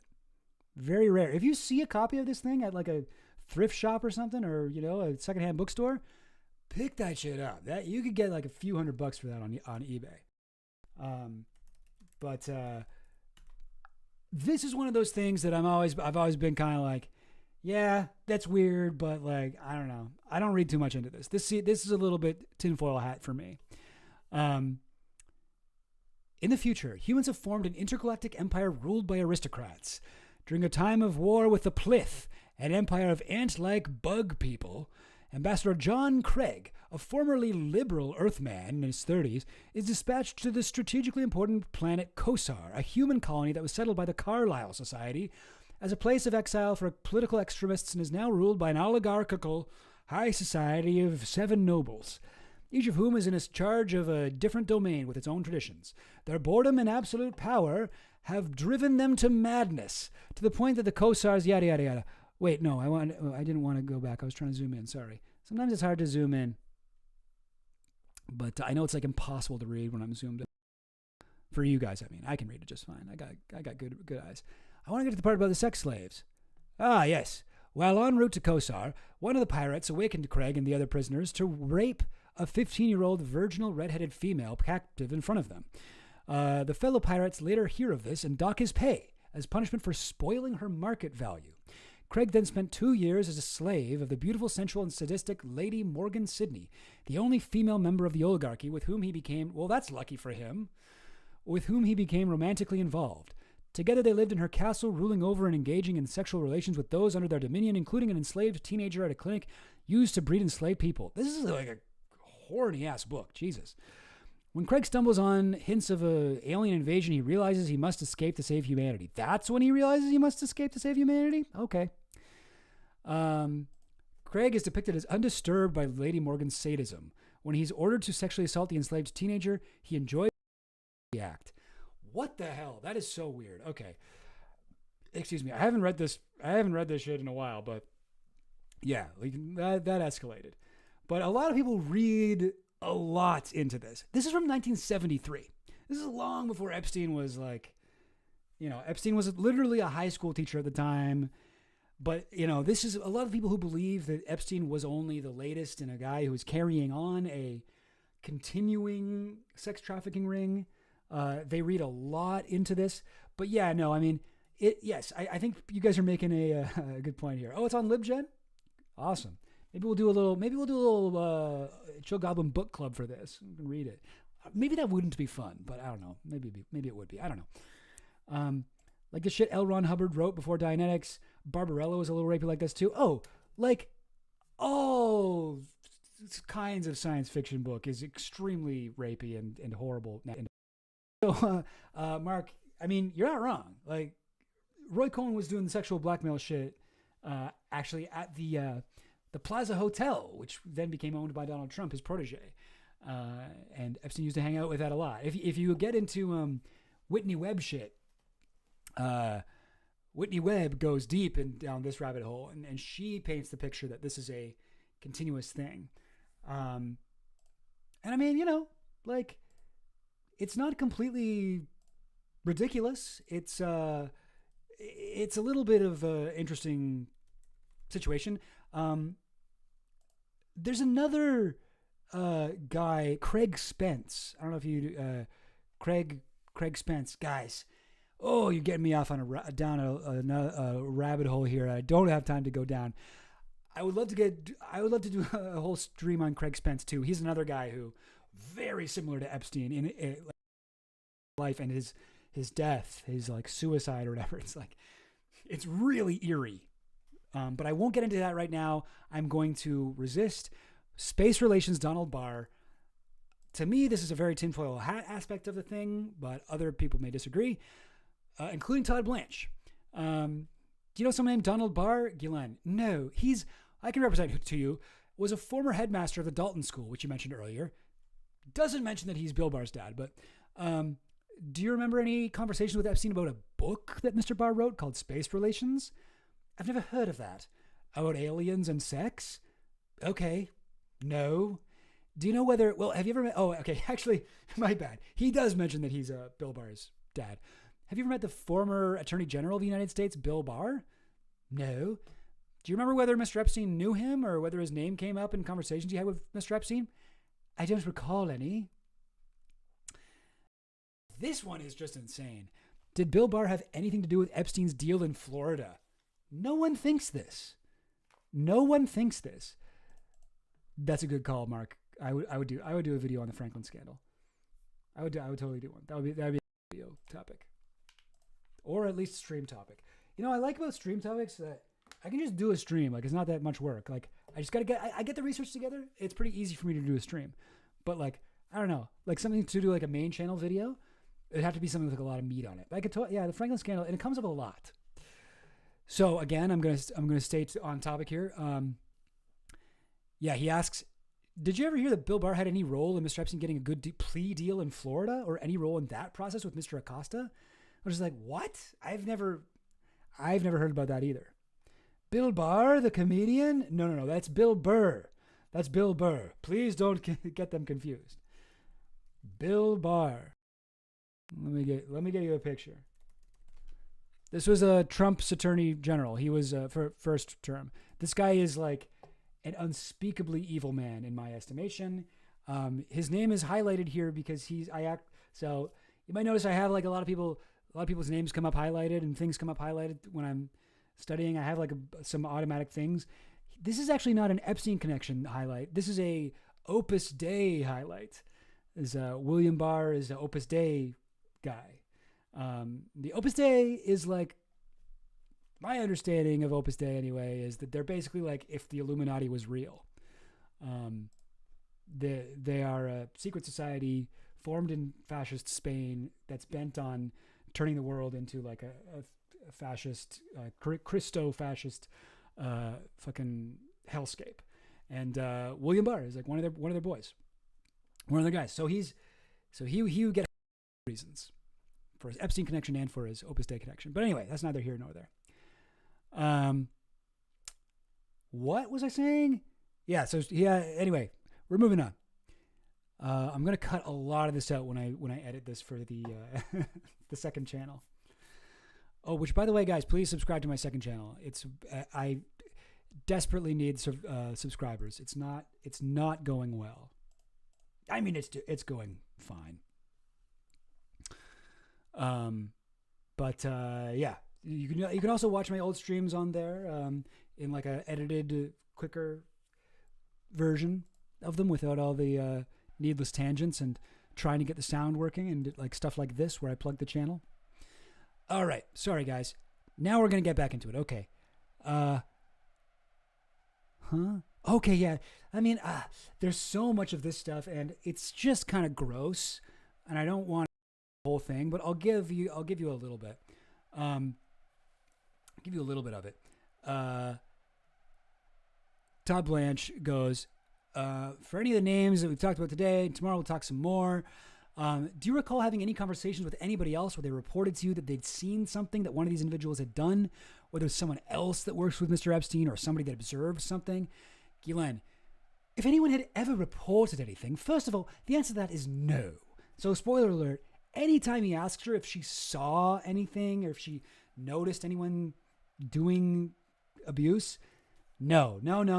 Ghislaine didn't see anything. She was the interior decorator. She didn't do anything wrong. And if she had, and then this sums it up too. So I just want to be crystal clear that if anyone ever reported anything illegal or disgusting like that, I would have immediately done something. And I never heard it. I never saw it. And no one ever complained to me or tears. Nothing like that. So again, if you saw the last stream, she's like, and I never saw tears, which means that there couldn't have been anything wrong. If they weren't crying, then they must have liked it, basically, is what she's saying. Thanks, homie. Thanks for the sub. Oh, I appreciate that. So the GM was not at the... This is funny. This is just a funny, dumb blonde moment from Todd Blanche. So Mr. Epstein and his death. So you're not obviously at the Metropolitan Correctional something. You weren't in jail with Epstein at that time, correct? I was not. Like, why would you ask that? Was he trying to did he forget that they don't have co-ed maximum security prisons? Very funny. Did Epstein kill himself? Based on my personal knowledge of him, what I've read, and what I've experienced from Bureau of Prisons. Oh, yeah. So this is another interesting question. He asks her, you're going to tell us what you believe about whether or not Epstein killed himself. I just want to make sure I understand your basis for this belief is kind of what you've read and seen and your knowledge of Mr. Epstein for the many years you knew them. Right? Because you weren't there the night that he died, but you just kind of know him really well. And Ghislaine goes, and actually there's a third component. And the answer to that is yes. There's a third component to that, which is having experienced now the mismanagement and inefficiencies and total dereliction of duty at the Bureau of Prisons. Todd, but do you think that the third point you say was kind of failure by the BOP? There's been a lot of, there's no IG report, blah, blah, blah, blah, blah. So do you think he did not die by suicide given all the things we've talked about? Ghislaine, I do not believe he died of suicide, no. And you believe speculation or view of who killed him? No, I don't. And so, okay, so interesting. She thinks he didn't kill himself. But also, she goes on a little bit. She's like, in prison where I am, they'll kill you or they'll pay. Somebody can pay a prisoner to kill you for $25 worth of commissary. That's how the going rate for a hit with a lock today. So she thinks he was killed by like another prisoner. And somebody paid $25 in cigarette or like whatever, handful of cigarettes. And Todd Blanche kind of pries more. So do you think there was somebody on the outside of prison who wanted him dead so badly he would have, or she would have, he or she could have been either one of the Clintons, caused him to be killed on the inside? Ghislaine Maxwell, I don't see that. I think, is it possible? Of course it's possible, but I don't know of any reason why. I don't believe this. I don't think Epstein had a hit on like that. If it is indeed murder, I believe it was an internal situation. So she thinks he was murdered, but it was just somebody who, like, I don't know, like, who he looked at wrong in the prison. Like, it had nothing to do with blackmail or any powerful person outside of prison. It was fully an internal thing. So I don't know of anybody else who believes that about Epstein's death. That's a new one for me. She's more and more trying to impress upon you. She had nothing to do with any of the child abuse. She goes, and by the way, I don't find, how do I say this? I like people who are my age or older. I don't find the society of the companionship of younger people who are young people, I suppose, is really that enjoyable. So I don't like the company that he chose to be with. And I find it boring and fundamentally uninteresting. And that's probably the nicest way I can say it. which is interesting. I mean, there is evidence from, so she hired a bunch of dog walkers and like butlers and stuff, right? She had this was long after she was with Epstein. This is like in the 2010s and teens. Always hired young Swedish men, young blonde Swedish men.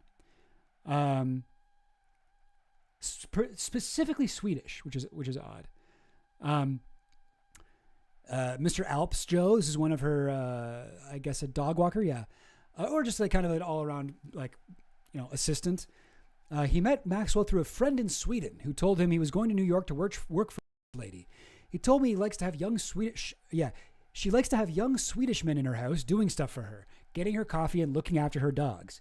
That's all he told me. I thought, well, that sounds awesome. The friend said that when his 3 months were up, they would need a new guy because all the guys who've been there look like Swedish, like tall, blue eyes. And yeah, there's a bunch of people that they've interviewed, people who worked for, Ghislaine Maxwell, and it's all like Scott Borgerson, Rasmus Alpsjo. It's all these like I don't know how you say that, but they're all Swedish. Weird. Anyway, just like a little weird thing. Yeah. Well, that sounds awesome. Who's this Ghislaine Maxwell? Here's another part. Okay, so this is the end of day one. Don't worry, day two is a lot shorter. So this is the end of day one. The very last thing she says. She goes, may I say something? Todd, of course, yes.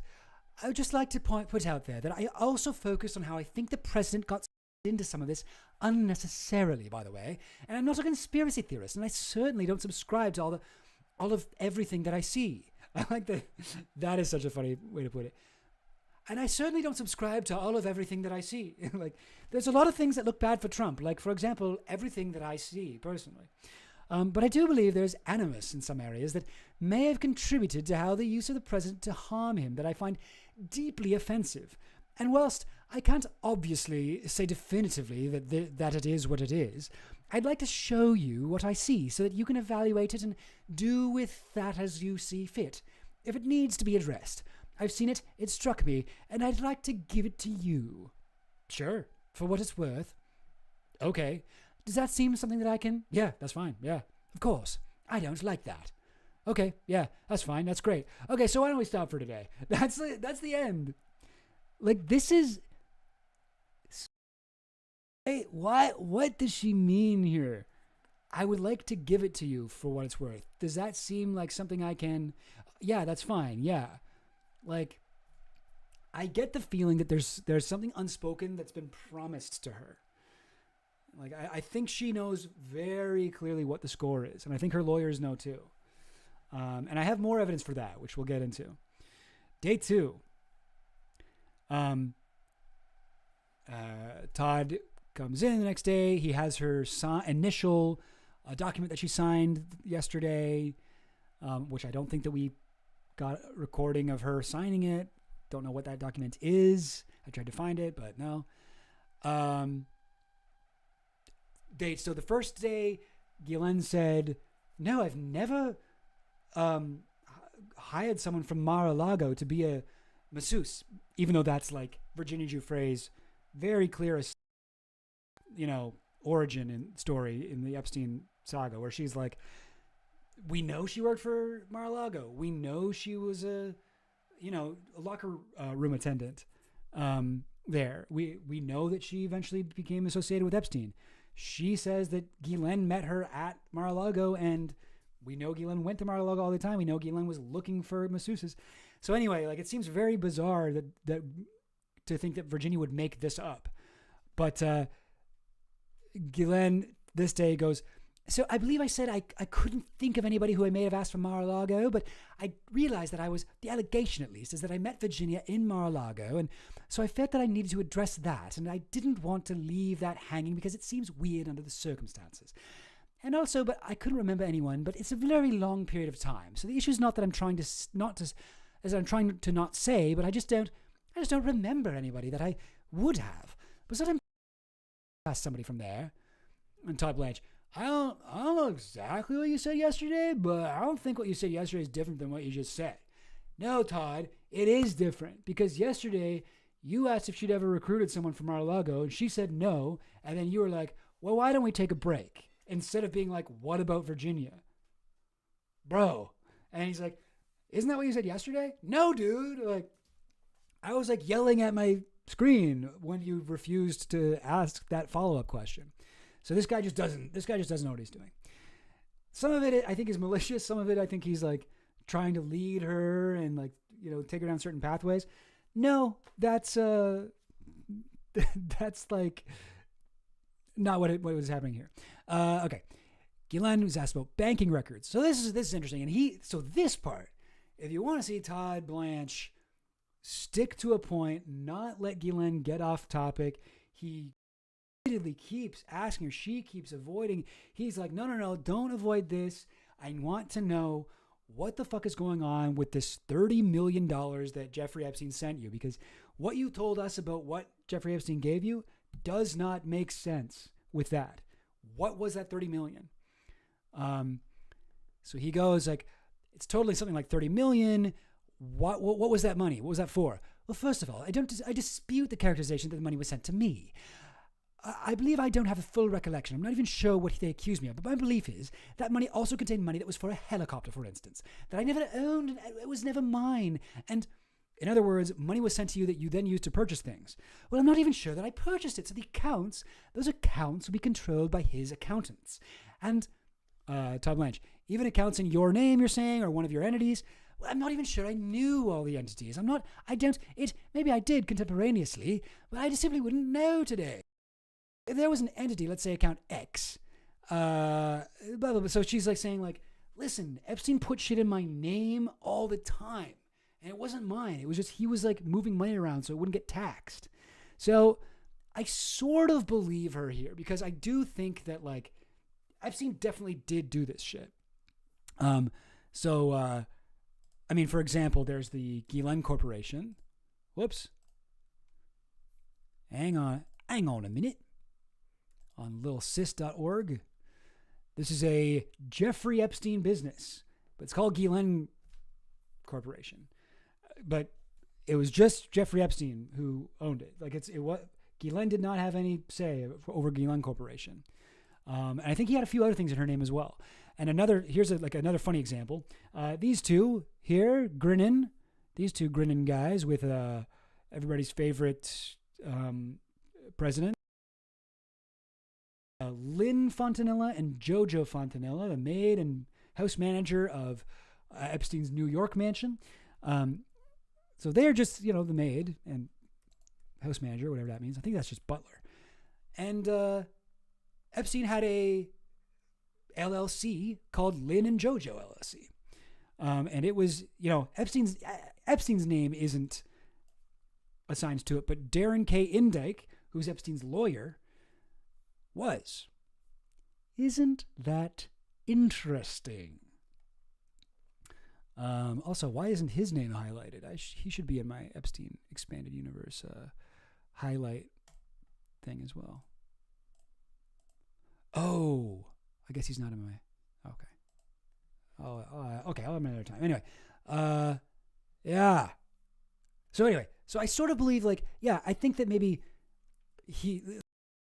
but this is a little bit different, though, because they're saying $30 million went into your account. It didn't go into, the Ghislaine Corporation or whatever.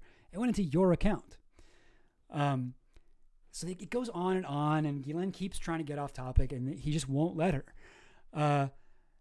I was doing really, really well. And so he was like, how do you do that? She's talking about the stock market. She made a bunch of money in the stock market, apparently. And he was like, how do you do that? Well, what are you investing in? I don't know. Apple, when nobody like Apple. This is, before Apple or Microsoft. I didn't know Bill Gates. This is not related to him. And then David Marcus, her lawyer, don't charge her with insider training. Ghislaine Maxwell, please, no, I'm not trying to suggest that. Oh, goodness, please, no. I had no... David Marcus, it was just a joke. Ghislaine, okay. Todd Blanche, it was a joke? Ghislaine, yeah, no, all right. Weird joke. This is, again, part of this same whole discussion about the where Ghislaine got all this money or why Epstein was paying her for all this. I also want to clarify something for you, or clarify or underline. Wexner that's Les Wexner, the L Brands guy, the Victoria's Secret guy, in my opinion, his closest friend in this time period, from when I met him in 91, right? All the way until, till I don't know. Because it wasn't that friendly with what I did, blah, blah, blah, blah, blah. Who cares? Jeffrey Epstein told people to lie, and she's going, and you know what? He didn't even like me, and he told people to lie about me.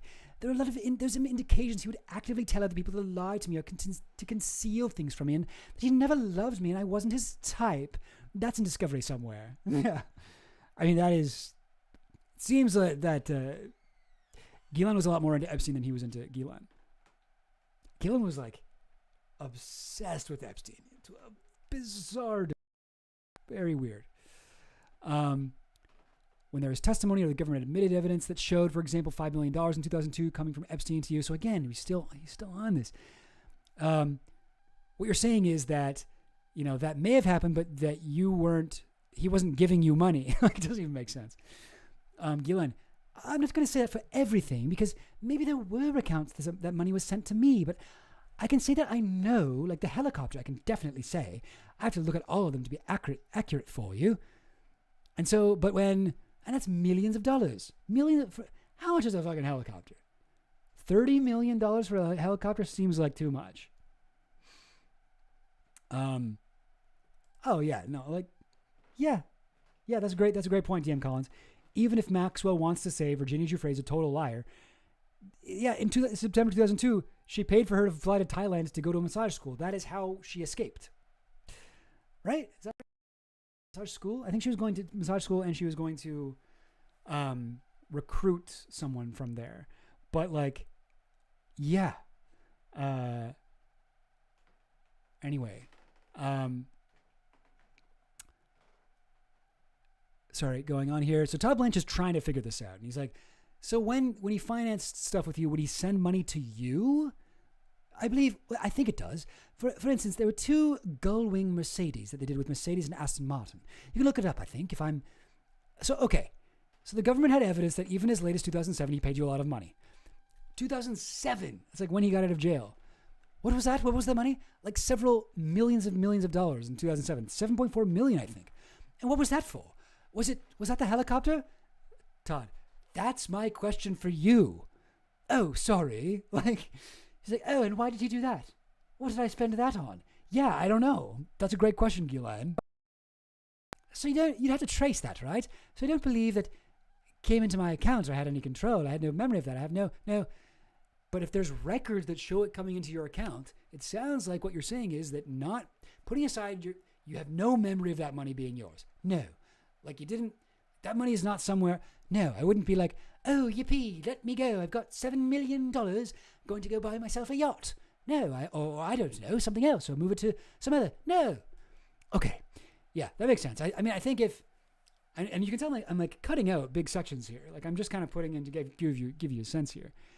They're still talking about this $7 million. Oh, $7 million in when? What year? Well, there's several years. In 2007 and 2002, there was $5 million you were paid in 2002. Oh, well, I don't remember, but okay. So there'd have to be another large sum, but it wouldn't come from him later. But had nothing to do. Well, the biggest one was in 1999. That's over 18 million, 18.3 million. I don't know what that is. Really? You don't remember any of this? So what? But what you're saying, it sounds like if you don't know, we can move on. But we're talking about 18.3 million in 99, 5 million 3 years later in 2002, 7.4 million in 2007. That money adds up to around $30 million. You were not paid that by Mr. Epstein, meaning that's not money you received for your benefit. All right, I think that was supposed to be a question. You were not paid that by Mr. Epstein, meaning that's not money you received for your benefit, even if it was put into your accounts.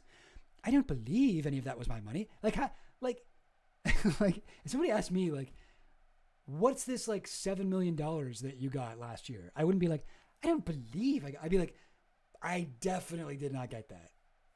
I have not got $7 million my entire life. That is not something that I got. But she's just like, no, I don't think so. $30 million doesn't ring a bell. Anyway, so she's still not really answering. So finally he lets her go. But this is by far the longest he grills her. This is the only time really that he kind of is grilling her on anything. What I'm trying to make sure I understand is that the idea that you were paid $30 million between 1999 and 2007 in order to, by Mr. Epstein, to reward you for recruiting young women, that is, you're saying that is categorically completely false. That is categorically false, correct.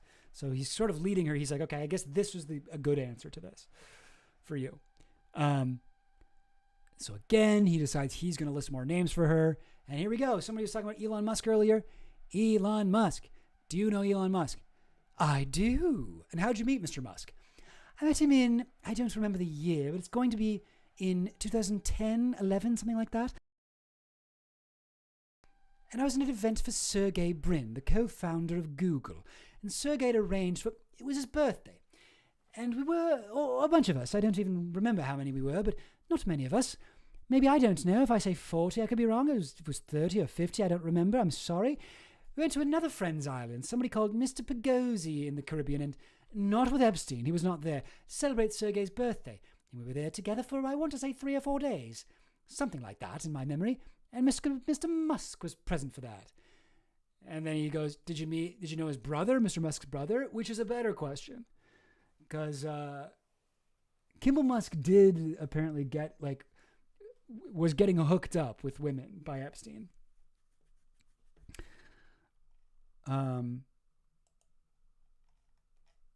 Whoa, that's crazy. DM Collins, the average price of a helicopter is $1,794,000. Damn, that's okay. Most expensive helicopters in the market cost up to $27 million. All right. Well, hey, maybe that is what all the money was for then. I just assumed that they'd be about the price of like a nice, I don't know, car or something like that. But they seem like really expensive. Damn. Yeah, I did not know that. Still though, even if it was $27 million, that doesn't account for the other $3 million that she apparently got. But thank you for looking that up. DM Collins. Oh, my chat just died. Wait, is it back? Oh yeah, okay, it's back.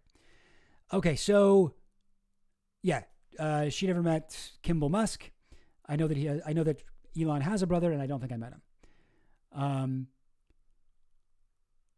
This part, she talks about, I didn't set up the thing, but they talk for a long time about Bill Clinton.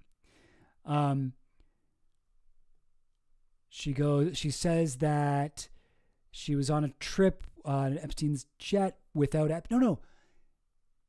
she was on a trip with Clinton and Doug Band, but Epstein didn't come on with her. What was your role going on that trip? And she's sort of talking about, I think the Africa trip and the other trips that she went on for,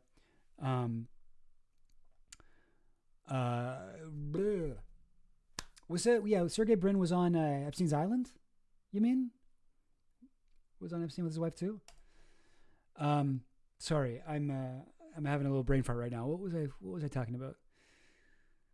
Oh, right. Yeah, there is. So in like following the flights, the connections with Clinton and Maxwell, there does be like a weird moment where it's like, was there a flight here? It seems like there's some evidence that Clinton and Maxwell took a flight to India together, but it wasn't on Epstein's jet for some reason.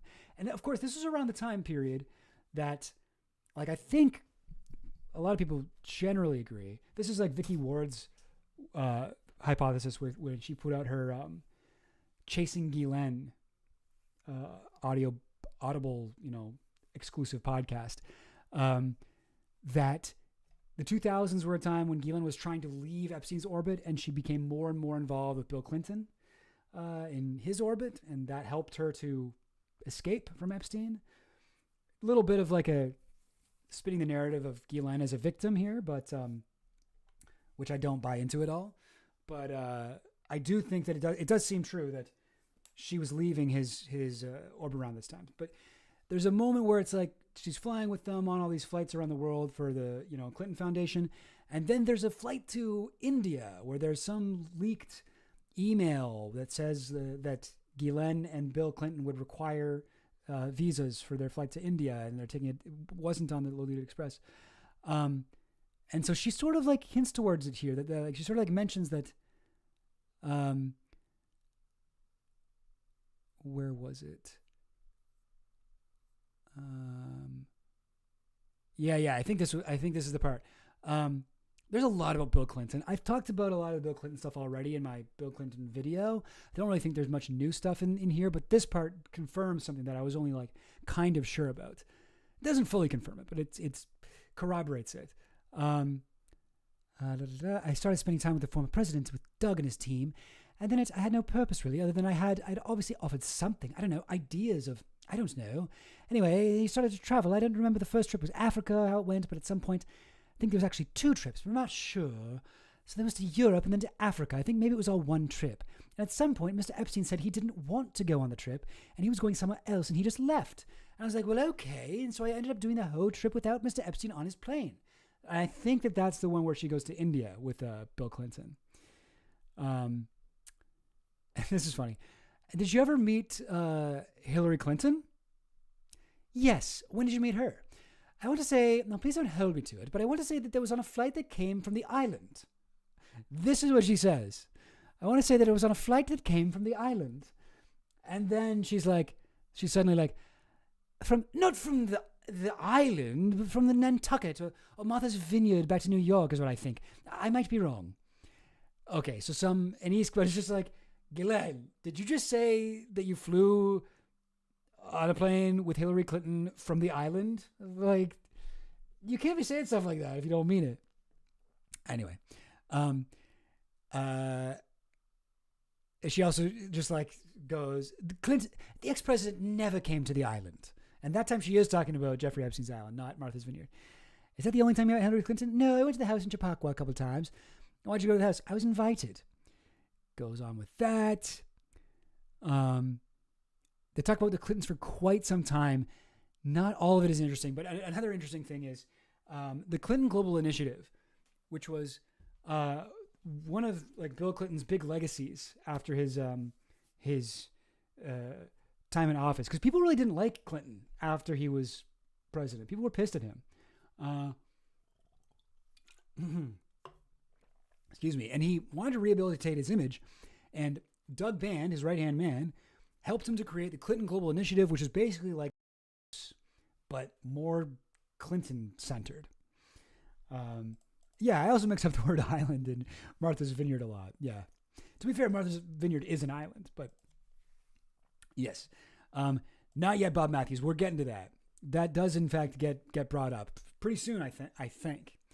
I'm not sure. Yeah. I'm just looking at where my scroll bar is. Okay. We're on page 101 of 139. Sorry. It took me like fucking 4 days or something. Not really, but like at least like 2 full days of reading through all this stuff and tracking down all these like little documents to prep for this. So I hope somebody gets something out of this. I find a lot of this like really interesting. But this part is interesting because Epstein during his trial, I'll just read this. And then I'll explain it. Did you know whether Mr. Epstein did any business transactions with the Clintons? I'm not sure I can. I'm not sure quite how to. I don't know the answer to that strictly because I was part of the beginning process of the Clinton Global Initiative. It's like, whoa, I do not think Bill Clinton wants you to be saying that.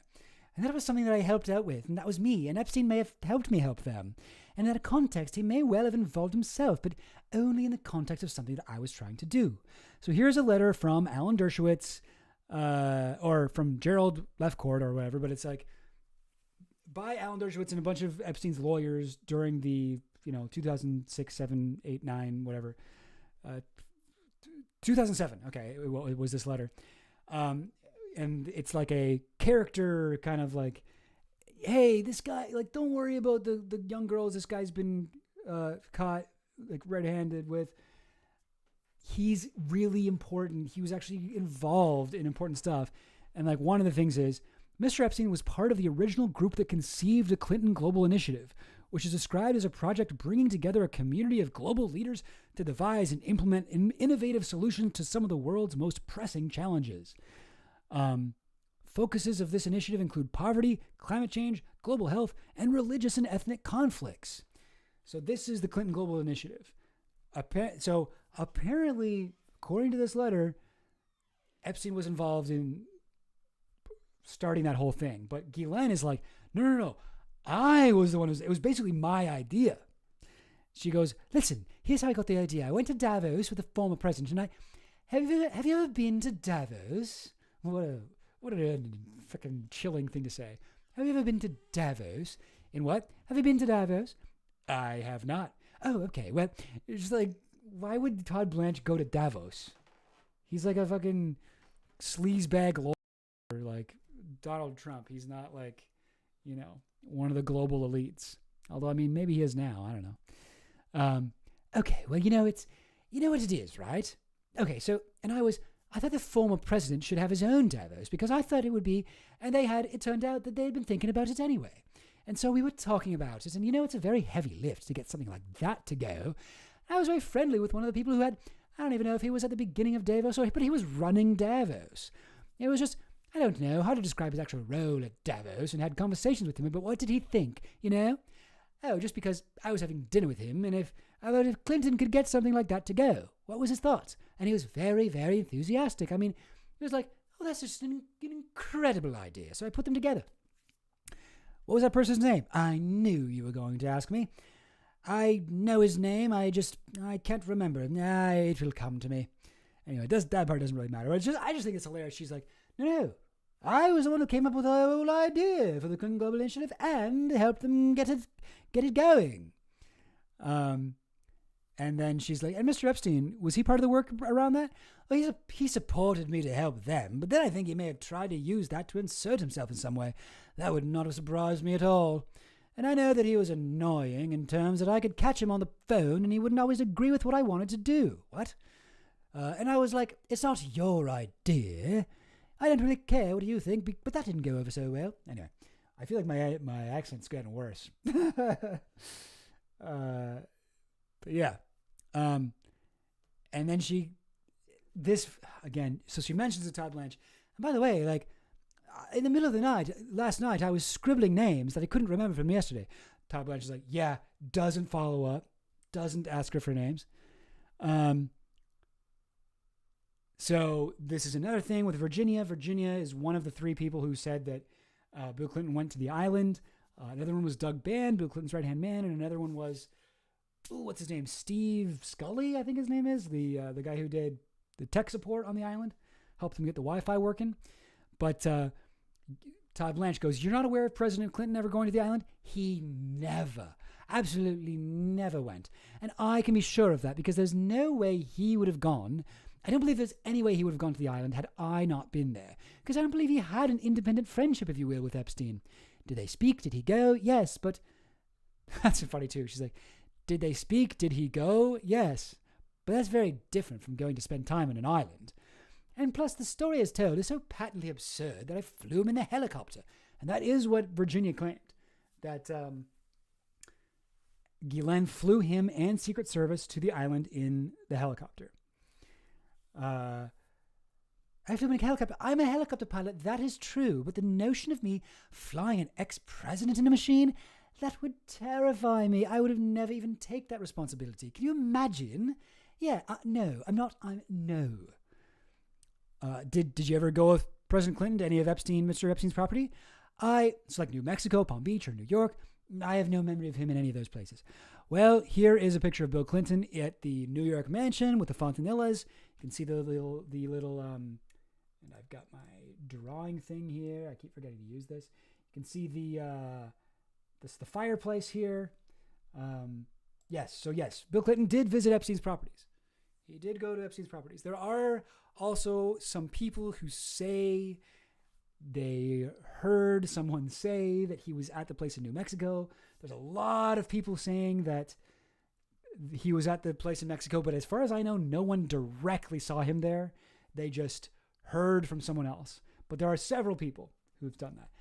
I remember I was like thinking about including that in my video about Epstein and Clinton, and I was just like, it's just not enough. Like if one person had said that I personally saw him there, I would have included that, but I don't think so. Yeah, that was I think his name's Steve Scully, something like that. Yeah, his Epstein's like tech support guy, I think. Internet guy. He's in the documentary Filthy Rich. They like talk to him. He's like, yeah, I look over and there's Clinton laying out on the porch. And it's like, Ghislaine, do you find it so hard to believe that Clinton would ever hang out with Epstein? Like, Clinton and Epstein have a lot in common. And also, Clinton is always hanging out with these fucking, like, rape billionaires, you know? Like, all of his friends are, like, billionaires with accusations. It's like the only people he chills with. And also, let's not forget, Doug Band also said he's the island.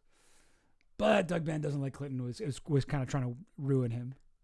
Anyway, they get back to Sarah Ferguson, Fergie, Duchess of York.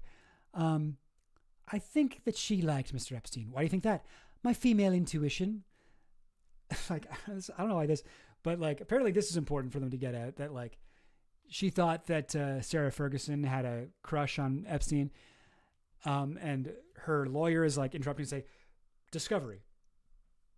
Ghislaine Maxwell. Oh, Leah Sufjan. The letter. I don't remember it, Todd Lynch. It's okay. Okay, it's possible that there's things, well, I know it's not possible. I know that there is discovery, but I don't recall. But I think she had a thing for him. But apparently, I mean, like, you know, no one says this outright, but reading between the lines here, based on when her lawyers are choosing to go in here and say discovery of the letter, this leads me to believe that during Ghislaine's trial, there was a letter, some letter from Sarah Ferguson to Epstein saying like, hey, you're cute. I think you're kind of cute. I don't know. Weird little moment. Naomi Campbell. This doesn't really go anywhere, but Naomi Campbell certainly has a interesting connection here. This one pissed me off, and I think you guys might know why. George Soros. He's naming people. George Soros. Did Epstein know him? I don't think he knew him. I did, but I don't think he did. I don't think. Todd Blanchard. How did you know Mr. Soros? I was friends with his kids. What? Which kids? John and... Oh, I can't think of his other child. I've lost his name. Lawyer. Ghislaine's lawyer. Alexander. Who? Alexander. Yes, I met him, but just socially. He may not even remember even having met me. I was excited to meet him. When would you have met him? And I met him I think it was either at an event or at his kids'. It wouldn't have been at his house. An event, I think. Or I think, actually, no. In the Hamptons, I met him. He was staying at somebody's house, if my memory serves. And what was your relationship? How did you know his kids? I was out and about in New York a lot. So just socially? Just socially, yes. And yeah, just socially, I think. Do you know whether Mr. Soros or his kids ever traveled on Mr. Epstein's planes? I don't think so. Ever visit the island or New Mexico or... No, I don't think so. Paris? No? Okay. So anyway, so this is another like right-wing conspiracy thing, right? Obviously, all the fucking right-wing guys are obsessed with George Soros. So of course they assume Soros is connected to Epstein in some way. But no, don't ask about George Soros. Don't ask about fucking, who does she say? Alexander Soros and John Soros. Ask about Peter Soros, another one of the names in Epstein's black book circled by Alfredo Rodriguez. That's the one you're going to circle. But because fucking Peter Soros doesn't get, like, you know, Tucker Carlson doesn't talk about him, like, all these people are, nobody talks about Peter Soros. Because of that, he doesn't know to ask. He's just like, his research is that he fucking scrolled 4chan for a little bit or something. Like, maybe he started like a thread. Hey, what's up, Paul? I got a chance to interview Ghislaine Maxwell and I'm freaking out. Can anyone post questions I should ask her? Thanks. Whatever. Be me. It's like a green text. Be me. Be Trump's lawyer for the Stormy Daniels case. Suddenly find myself Deputy Attorney General. Now I have to interview Ghislaine Maxwell and I really don't know anything about her. my face went. I don't know. So yeah, another fucking screw up. Are there some folks? So okay, so here we go. So this whole time she's been like, I have a list. I have more people. I have this. I have this. And he's like, finally, he's like, oh, are there any folks that you think we've forgotten to ask you about? Well, you asked me about names, and I have some names. And I just want to give you some context for the names as well. So we talked about Elizabeth Johnson yesterday. That's from Johnson & Johnson. Elizabeth Johnson, who she said was one of Epstein's clients, his financial clients. Apparently, Epstein was doing financial work for her. Yes. Oh, yes. Peter Soros is the nephew of billionaire philanthropist George Soros and the son of the late Paul Soros, an engineer and philanthropist. Who's the one that Huma Abedin married? Huma Soros? She just married a Soros. Alex Soros. Yeah. Huma Abedin. I find this hilarious, by the way. The two of them married, and Abedin, like, was Hillary's, like, bag woman, bag lady, bag man, whatever you want to call it, like right-hand person. And she was Hillary's Doug Band, essentially. And she is the subject of so many, like, conspiracies. People think she's in the Frazzle Drip video where her and Hillary Clinton supposedly cut off the face of a baby and wear it like a mask and whatever. Like, she's Anthony Weiner's Anthony Weiner is her ex-husband, rather, who is like an actual pedophile, and then she divorces Anthony Weiner and she marries Alex Soros. And it's just like, wow, I guess you really, it almost seems like she got married just to, like, troll the conspiracy theorists. Like, it's sort of like if it's sort of like I can just imagine, like, I don't know, I almost want to see like the rom-com of this connection, like how they met and fell in love and whatever. Like, just imagine her, like, meeting with her friends at brunch. I mean, like, oh, I met this guy and he's really nice and, like, he's rich and he's cute and really good chemistry, like, we got good texting chemistry, but, like, I'm just worried because a lot of people think he eats children's blood and is a part of a satanic pedophile cult. I don't know. Am I really ready to date another guy who's the subject of all these conspiracies? Like, I just stopped working for Hillary. Is this right? It's like, and even more, like, when you look into this, how they met and stuff, fucking elite shit. Where is it? Is it going to say in this?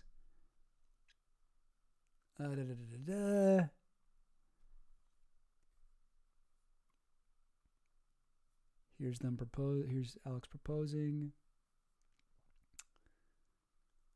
Oh, I want to say, yeah, they met at a 2023 at a birthday party for a mutual friend, where they quickly discovered their mutual interests in politics and public service.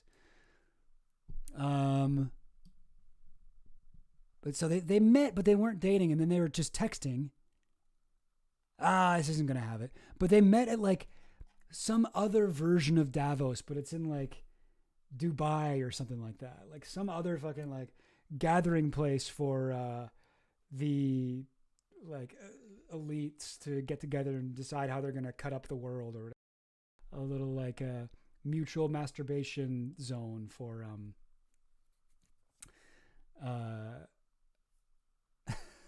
whatever.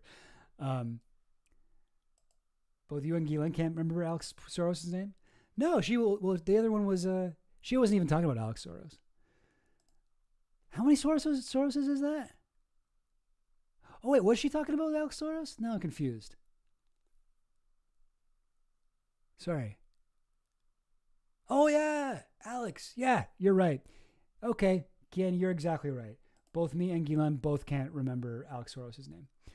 Weird. Just a very forgettable name, I guess. But no, very, very funny, those two of them. The two of them. Maybe I'll prep some stuff and we can get into that in a later stream. But that relationship is very funny. Okay, moving on then.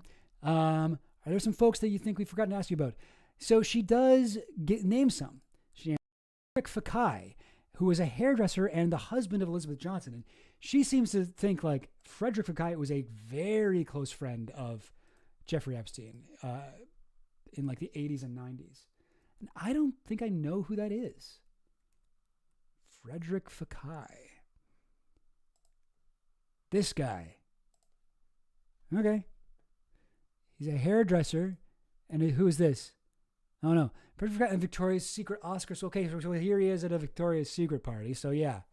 This guy definitely seems like he's part of the, Les Wexner club here. I know. DM Collins, Stephen Jay Gould. I know. Henry Jarecki. Don't know who that is either. Richard Branson. Henry Jarecki, she says, and Richard Branson own islands near Epstein, island neighbors. So they would just visit each other on their islands. It's like when you have like a cottage neighbor or something, You're like, oh yeah, the guy lives next to me at the cottage. He's cool. He's a cool guy or whatever. I don't know. Not that I have a cottage, but I imagine it's like that, but like an unfathomably wealthy version. She names Marvin Minsky again. I think this is so funny. Marvin Minsky, like this dude. So every time that Ghislaine has gotten to list people, she's listed Marvin Minsky. She was like, her first list, she's like, yes, here are his clients, Marvin Minsky. Her second list, she's like, here are his friends, Marvin Minsky. Here are the people I know got massages, Marvin Minsky. And then she names him again here, Marvin Minsky. It's like all 4 times that Ghislaine has the opportunity to give a list, she names this guy. And this is a guy from MIT, very, very famous dude, very big in the world of artificial intelligence. People call him the godfather of AI. In case you needed another reason to hate AI, this dude, 100%, like this guy's, and I think he was also accused of sexual assault by Virginia. I believe that's the case. Let me just double check that. Somebody accused him. Yeah. Virginia Giuffre claims she was, Les Wexner. Yeah, okay. AI pioneer Marvin Minsky accused of sex with Epstein trafficking victim. The accusation was made by Virginia Giuffre. So yeah, this guy, like, there's zero chance this guy's innocent. I mean, I shouldn't say that. I guess I shouldn't say anything so definitive since there's all allegations. But yeah, I don't know. For him to, he was specifically named as the Ghislaine was like, yeah, I know this guy got massages. Like, come on now. Martin Nowak, Stephen Jay Gould, who's actually legit, and Murray Gelman. So that sucks. That sucks about Stephen Jay Gould. But she does list him. I mean, hey, he's just friends. Doesn't mean, she didn't list him in all of the lists. She just lists him in one at the very end. But I mean, I don't know. Epstein did hang out with a lot of people from Harvard and MIT, so these are a lot of like, at least these last 4, I think, are a lot of like the academic types and scientists who he would hang out with, particularly in the 2000s, after when he was trying to rehabilitate his image. He became very involved. Why are we sad about Gould? Because he hung out with Epstein, and I didn't know that he did that. But yeah, that's according to Ghislaine. Marvin Minsky, Murray Gelman. She talks about Wexner linking him up with Harvard. This is interesting. So he goes, where did Jeffrey Epstein's money come from? Did you ever get the sense while you were with him that it was suspicious or curious how he was able to have the funds to buy 2 planes, an island, a New Mexico ranch, almost unlimited funds? Ghislaine Maxwell, you said it perfectly. I thought it was astonishing, but I didn't have any reason to believe it came from anything nefarious. I saw him work. I never saw him really do anything other than be on the phone. There's that, and he had a lot of meetings, but he had a lot of accounts. So it's like, so this is the thing for me. Because it's like, where did Epstein get his money? And it's like, on paper, like at least what Epstein would have us believe is he was doing work for all of these clients of his. He was helping them financially. He would, if people became a billionaire, they didn't know what to do with all their money, and they were still structuring their finances like they were only 100 millionaire. When we come up, everything, and they don't know how to do that. So he would help them restructure their shit so that they were doing everything right. He was a financial bounty hunter. He was like, he would find people who'd had money embezzled from them, and then he'd track down where that money was, and he'd get it back, and he'd take a percentage of that stuff. He was doing this, he was doing that, he was helping them. He would get into the minutia of their business. He'd be like, okay, and how are you paying your maids, and how are you paying your assistants, and how are you paying this, and how are you doing that, and how are you like, he would get into all the little nitty gritty details. He would sit there with like the little glasses and like the visor and like the little, he'd be looking through these spreadsheets and be like, oh, look at that. That's going to be whatever, blah, blah, blah. You're going to save money there. Okay. Oh, and look at this. You accidentally did. Like, no way was he doing this. This guy was getting erotic massages from underage girls 3 times a day, every day for like at least a decade and a half. He was around the world, hanging out, vacationing, chilling on his island, and just never doing any work. And then so here she is, at least like I cannot even picture him working, right? But then she goes, I saw him work, which I'm like, oh, okay. And then she says, I never saw him really do anything other than be on the phone. There's that, and he had a lot of meetings, but he had a lot of accounts. Right? Like, what? I'm so confused. But yeah, no. By the way, guys, Stephen Jay Gould. Yes, this is the thing with him is the bell curve, which is the Charles Murray text. That's like so brutal. Like it's about the differences in IQ of people of different classes and people of different races, and how we shouldn't. And its prescription there is that we shouldn't low IQ people because it's just a waste of money. We shouldn't offer welfare to poor people or black people because they're too dumb to be able to use it properly. And it is a fucking thoroughly debunked book, but it is extremely, extremely influential. I recently read that book, Black Pill, The Black Pill, I think it's called, about Nazis, written by, what's her name? L something, I think. Oh, geez. Anyway, it's a book about like neo-Nazis, and like almost every single neo-Nazi says that they got the black pill by reading the bell curve. And Stephen Jay Gould, really smart guy, and he wrote a book called The Mismeasure of Man that was debunking it. Sorry, I'll just take a brief side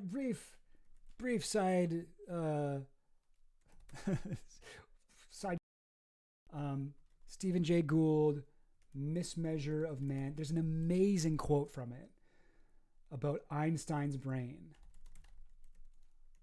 Let me see if I can find it. Whoops, I spelled it Einstein's Brian.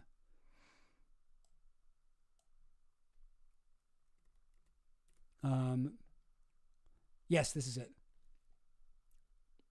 This is one of my favorite quotes ever. Whoops. I am somehow less interested in the weight and convolutions of Einstein's brain than in the near certainty that people of equal talent have lived and died in cotton fields and sweatshops. I guess that's not from Mismeasure of Man. That's from The Panda's Thumb, More Reflections in National History. Anyway, that's a good ass quote, yeah. Anyway, but yeah. But I mean, like, hey, Chomsky hung out with, right? Like, there's a lot of people that I like. I mean, I don't know. Maybe not everybody likes Chomsky, but like Matt Groening. Matt Groening rode the Lolita Express and got a foot massage from Virginia Giuffre, but she didn't say he did anything beyond that. Simpsons creator, Matt Groening. Anyway, but yeah, sorry. Again, it's easy to get me sidetracked, but I think we're almost done here. So let's just stay on target. He had a lot of meetings, and he dealt with pretty much every financier that you could care to mention. And if I could have access to the names, I'd be able to tell you which ones I just don't remember them all. But in every bank, Goldman, Lehman, all of them to my mind anyway, and most of the major businessmen at that time, he was in the Council of Foreign Relations, so he had access. So you had access. That's an extraordinary list of people. It just is. Yeah, he was on the Council of Foreign Relations. Crazy. That's a crazy one, because Council of Foreign Relations has been a fucking like conspiracy theory, conspiracy brained bugaboo, whatever, for like decades. Like the fucking, what's the guy's name that wrote Behold a Pale Horse? He talks about the Council of Foreign Relations. Anyway, Lynn Forster Rothschild's on that list too. And then he asked me about this, but I thought about it last night, how to try and explain what it was. And I think the best thing to do is focus only on Wexner's business. So I was present for some of their meetings and some of their business, and I listened. So things that I personally recollect, and I know I heard, was that he would, when I told you yesterday, I think that he would know detail was too small. So he would do the contracts with his staff, I think, and I also saw that myself. And he organized all the trusts for all the children. And so if Wexner had kids, and Wexner, I don't know if he did. He did have children. So every time there was a child, he'd create a trust for that child. And these are structures that would contain stocks of the various businesses. He restructured when I was there with Wexner's business in its entirety, as I recollect. And then, not only that, but there were business interests. So Wexner owned a builder design, and I don't know how to characterize it, but New Albany, which is centered outside of blah, blah, blah, blah. He built a massive house. And he built all these houses around him, and I was like, this is so random. Oh my, OMG. Like, why would you do that? And he said to me, well, because I want to make sure that the people around me are my friends. I was like, well, whatever, okay, weirdo. I've been around enormous wealth my whole life, and at some point I just say, okay, whatever. I get it and I don't. And so that's what we did. Anyway, she's getting off topic here. She's going on about all these different things he did, but she's just like naming all this shit that Les Wexner bought, and she's like, no, I mean, is there anything important here? She's just kind of rambling. I know this notion that he didn't. There's this notion that he did nothing, and he's just a grifter and whatnot. Like, that's what I think. That's the notion that I have. Okay, and I'm not going to say that's not true. Interesting. But it's just not what I saw, and it's not what I believe is true. Not because it couldn't have been true, that he didn't grift, or whatever the word is, off people, but I saw where I thought looked like real work. And so this is so interesting. And of course, Todd Blanche is like, well, why don't we take a break? And then they just never come back to it. But yeah, like that's a little interesting little part there. I'm going to skip this. This goes on for a while. It's not that interesting. Here's a funny Todd Blanche moment, rather. Ghislaine, so let's start. I want to define anyone who's underage versus anybody who's overage, because I do think there's a very significant differential between the two. Todd. Come on now. So does the law. So quick. The guy that helped Jack Ruby shoot Oswald? What? Who's this? I had a Marine that was stationed at the Clintons screwing with me for a long time. He tried to blackmail me with some body that didn't exist twice. What? That's crazy. I don't even know what to make of all that. Man, I've been reading that Seth Hart book. It's not about the Marines, but like the Delta Force, the Fort Bragg cartel. Oh man, people are nuts. People who join the military, like they lose their minds. That's my takeaway from that book. Anyway, I say that because that's different than whether they were sexually abused anyway. So he's like, I mean, like, he's asked her this question in so many different ways during this, but he asked her, like, did you not know that any of these women were underage? Ghislaine, no, I never knew that, and I can categorically state that had any child said to me that they were 14, 15, 16, maybe not 17, because 17 in England, I mean, if someone said they were 17, I don't. But I've read so much that did happen. So I think even someone who testified at trial, but certainly publicly talked about, was as young as 14 when she was introduced to Mr. Epstein. Well, I believe you're talking about Jane, and I'm, very happy to address that. I actually don't think the testimony is correct. So Jane was somebody from, what am I trying to say? Oh, peace out, Bob Matthews. Thanks for watching. I appreciate you. Oh, and yes, I just saw this. Yeah, Behold the Pale Horse was written by William Cooper. Thank you. got to stop doing this thing. I got this really bad habit where I'm like, who was it? Who was, what's the guy's name? Who the heck did that? And I just like, I'm looking everywhere but at the chat, and like somebody's answered the question for me. So like, this is just like a habit I got to get into if I'm going to be streaming. But anyway, guys, this is fun, right? Poring over this interview with this evil woman in great detail. This is a fun time, I think. We're almost done, sadly. So he asks her. So she's talking about Jane, right? She's talking about Jane, and I don't think I prepped the link for this. But if you're familiar with Ghislaine Maxwell's trial, you might remember Jane was she's sort of been known as like, this was the story that like ended the that put Ghislaine Maxwell behind bars. But Jane's not her real name, which you can tell because they don't censor it out. I believe you're talking about censor it out if it was her real name. So it was Jane Doe. And I remember she was recruited at a Michigan summer camp. Epstein. Where is it? Shocking Jane Doe allegation. Secret sex slayer at Michigan Arts Camp. Jane. Don't really want to get 13, it says. Daily Mail says. I thought she was 14. 13. Okay, right here it says 14. Jane Doe alleges abuse at the age of 14 by Maxwell and Epstein.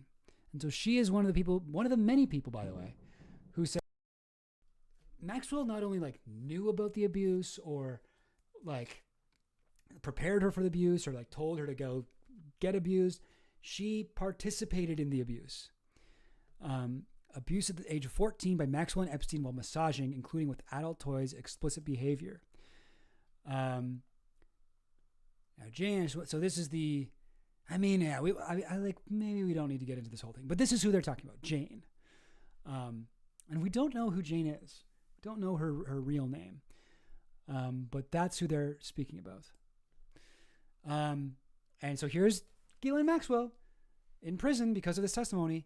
And she's going, actually, I don't believe that testimony is correct. And then Todd's like, I don't know. No, I'm not. He said, she said, no, absolutely not. Absolutely not. Me either. I also don't want to get into he said, she said. Ugh, who would want to do that? What about she said, she said? Like, she's like, I don't want to go there. I'm not going to do that. But I believe that what took place with a lot of these people is that there was a slide, right?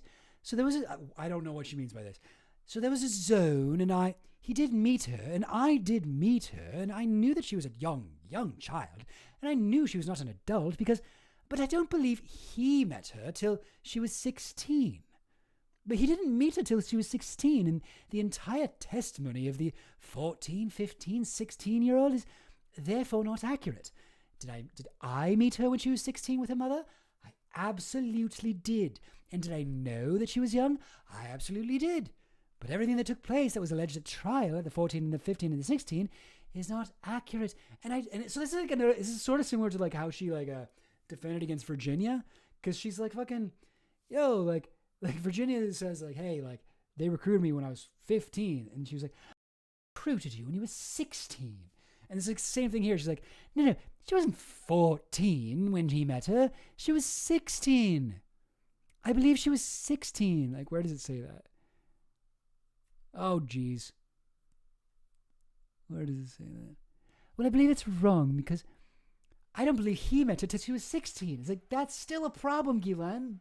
That's still a huge problem. Oh, boy.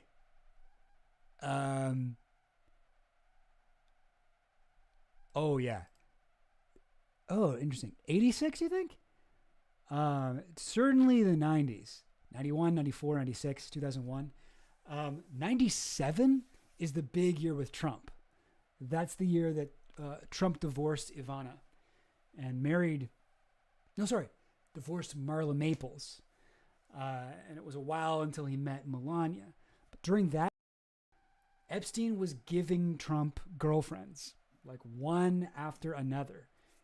Date this girl, date this girl, date this girl. Like trafficking, basically, women to him. Anyways, so this is some of just, this is, sorry, I'm getting off topic here.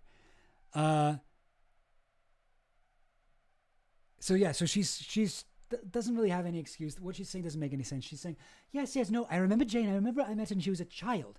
But Epstein didn't meet her till she was 16. It's like, that's still a child, Ghislaine. That's still an illegal crime. So anyway, so this is another part. Some of this is just public statements or something that's come out in civil lawsuits about you, Mr. Epstein, giving like an 18, you're turning 18 birthday card to somebody, which again, if true, would by definition mean you knew that she was under 18. Do you recall doing that? I do not.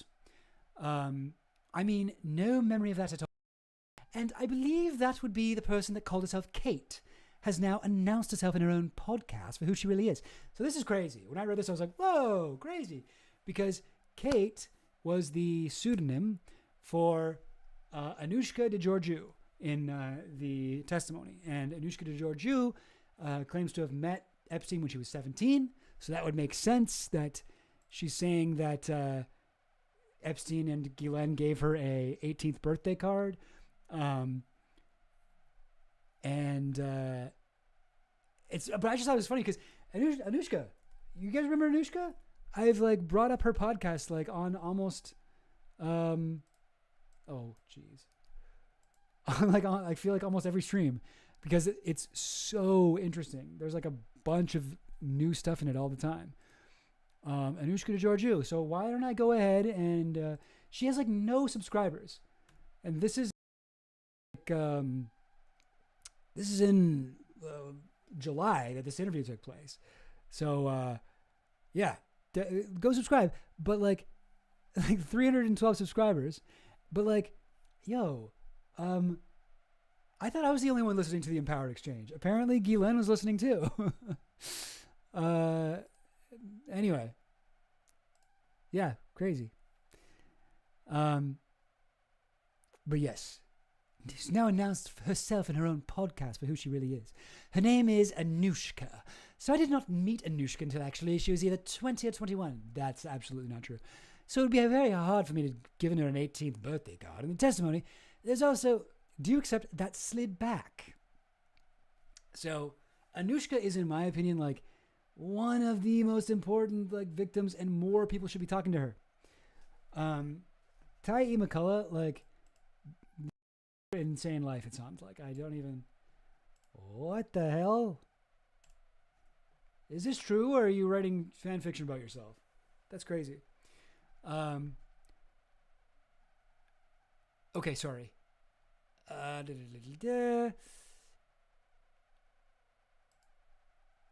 Ghislaine, yeah, so she would have been 20 in 1997. When Anushka was 20, Ghislaine introduced her to Trump. She was what? So this was 1997. She was one of the women who Trump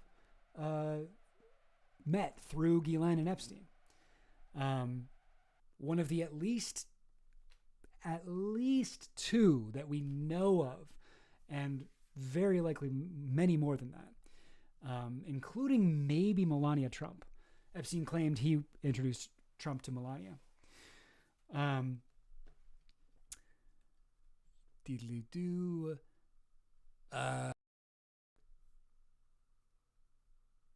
Kate and Anushka. Yeah, did she announce on her podcast? I haven't seen that, but I haven't seen every episode. In fact, I haven't seen I only watch the ones that have to do with Epstein stuff. But I don't remember that. I don't remember her announcing that she was Kate. But anyways. Okay. This is finally the part. So this is like near the end of the interview. Finally, Todd is like, okay, but like, Ghislaine, you are a child rapist. You are that. Like, that is you. That is you. So it's kind of like, I don't know. I guess it's a little bit satisfying to read, especially after like he's just been like super generous with her the entire thing. Yeah. So here we go. I'm frank discussion about is some of these women have said, oh yes, Mrs. Maxwell was there, to varying degrees. She saw me there. The door was open when I was there. And then much more egregious, right? That you participated and that you were part of it. And so what I really want you to have an opportunity to say to us is where on the spectrum the truth is, whether it's somewhere in the middle, whether it's one extreme or another extreme. Understanding, in my mind, I'm talking about 1994 or 5 to whenever, late 90s or early 2000s. Ghislaine, so I think it's helpful to put this on the time on the calendar, because I think without that, we're lost. So I would say we'll go from the beginning. 91, no. 2, no. 3, no. 4, no. 5, no. 6, no. In that time frame, you have the allegations of Jane. That's the one from Michigan, the camp, which I dispute. I don't think he met her until she was, and then Todd's like, let's not talk about individuals. And I thought this was very, very weird for Todd. Ghislaine, no, I'm just saying. Yeah, I'm with you. But it's on that time period. I'm only aware of her. Okay. So he's sort of like, she keeps trying to name specific people. And he's like, no. I'm sorry, that's not his voice. He's like, no, don't name specific people. I just want to speak in general terms. Did you witness any of this shit? Did you participate in any of this shit? Or are you saying to us, you fully didn't see any of this shit? It was completely hidden from you somehow. And she goes for so long. And then here's a part where it kind of gets a little bit weird. Were you ever in a massage room with him, with a masseuse that was naked or giving him any sexual favors? I never saw that. Okay? That I remember. Like, how would you forget that? Okay, did any of the masseuses ever discuss with you that they gave sexual favors to Epstein? No. Okay, did you ever see an underage girl go into a massage room with Mr. Epstein? No. Okay, did you ever see... Oh, the same thing. If you'd seen that, what would you have done? Would you have left? Oh, I can't even conceive. I can't imagine what I would have done. All right, I'm sorry. No, that's okay. Okay. Wait, David Marcus said that. Oh, sorry. Oh, yeah, sorry, I wasn't even paying attention. This is David Marcus asking these questions. Wait, how long was it David Marcus asking these? Yeah, so David Marcus is, well, I believe he's the one of her lawyers. Yeah, he's Ghislaine's counsel.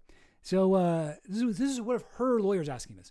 Were you ever in a massage room with him or with the masseuse? So this is something like he's already told her what to say to this. So it's interesting here. She's like, it's interesting that she's not totally exonerating herself, right? She's like, I don't know, maybe I saw some kind of abuse. I just don't remember that. It's like, how would you forget that, lady? I can't even conceive. I can't even imagine. All right, I'm sorry. No, that's okay. Okay, did you ever observe Mr. Epstein Okay, here we go. Did you ever observe Mr. Epstein masturbating during massage? Yes, she says. Yes. I mean, when I'd seen him on a massage table, if I'd seen him masturbate, I don't know if there's a masseuse present, but I'd seen him on a massage. Oh, and that was Todd Blanche asking that question. Sorry, I just sort of assume it's always Todd and Ghislaine. So I actually missed that it was David Marcus who asked her a lot of those questions. It's like all the Marcus questions, she's like, no. And then in Todd Blanche, did you ever see him masturbating during a massage? Yes. I mean, yeah, of course. Of course I said. If I'd seen him on a massage table, I'd seen him masturbate. Don't know if there's a masseuse present, but I've seen him on a massage. Todd Blanche again, why would you interrupt her here? Okay. Sorry, did you ever see him masturbate with a masseuse, with a naked woman either giving him a massage or reporting to give him a massage? I don't remember seeing that.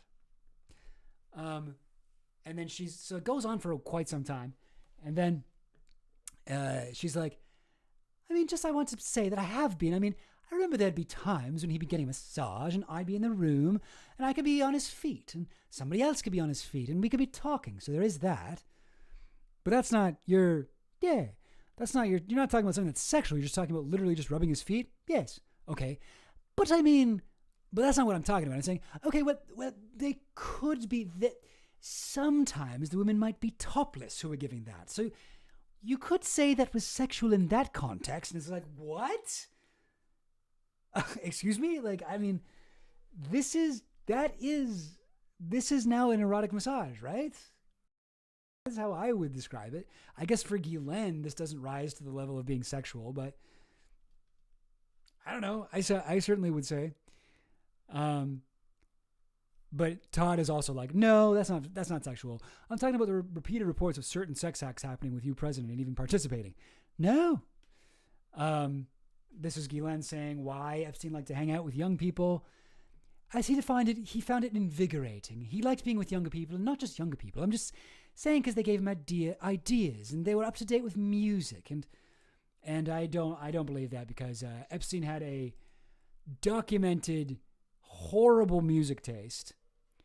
This is Jeffrey Epstein's Spotify account, by the way, still up, and he's got a lot of public playlists. Look at all these people following his playlists. It's so much Tiesto. Tiesto. Gossip Hell. The playlist called Elton John with a bunch of Ray Charles on it. There's a Beatles. Oh, he's got Metric. Wow, some Canadian CanCon. David Guetta. So much David Guetta. Beethoven. He's got like a shitload of Beethoven songs on here. He's got an album called Chelina. It's very, very disturbing. This is goddaughter's name, and it's almost entirely David Guetta songs. And Maroon 5, Christina Aguilera. Like, this guy was hanging out with young people to learn about their music tastes. I mean, maybe he was just signing up with the worst people with terrible music taste. And why is it like David Guetta, David Guetta, David Guetta, David Guetta, David Guetta, David Guetta, and then fucking Rolling in the Deep? What the fuck? Not only this guy had bad music taste, this guy did not know how to put together a playlist. Anyway, yeah, no, I don't believe this. I don't believe this guy. Todd Blanche asks, how was Epstein able to hide his perversions? I don't understand how he was able to hide this. What seems to be some sort of sexual fixation or issue from others. I don't think he did hide it. That's the answer. And I think the people around him, I think myself included, obviously normalized his behavior on a number of fronts. One, I think because so many people saw it, of so many of such a high caliber down there, that never seemed to think it would. Well, if they thought it was strange, probably they never said it at the time. Anyway, but it's just weird. It's like, why is she's saying, like, me and other people, he didn't hide it from us, and we normalized it. That does not track with anything that she's been saying. Okay, here we go. Who was asking about the painting? Somebody was asking about the painting earlier, right? Who was it? Oh, jeez. Somebody was. Was it Mark? Was it Mark? I feel like it was somebody with first name, bunch of numbers.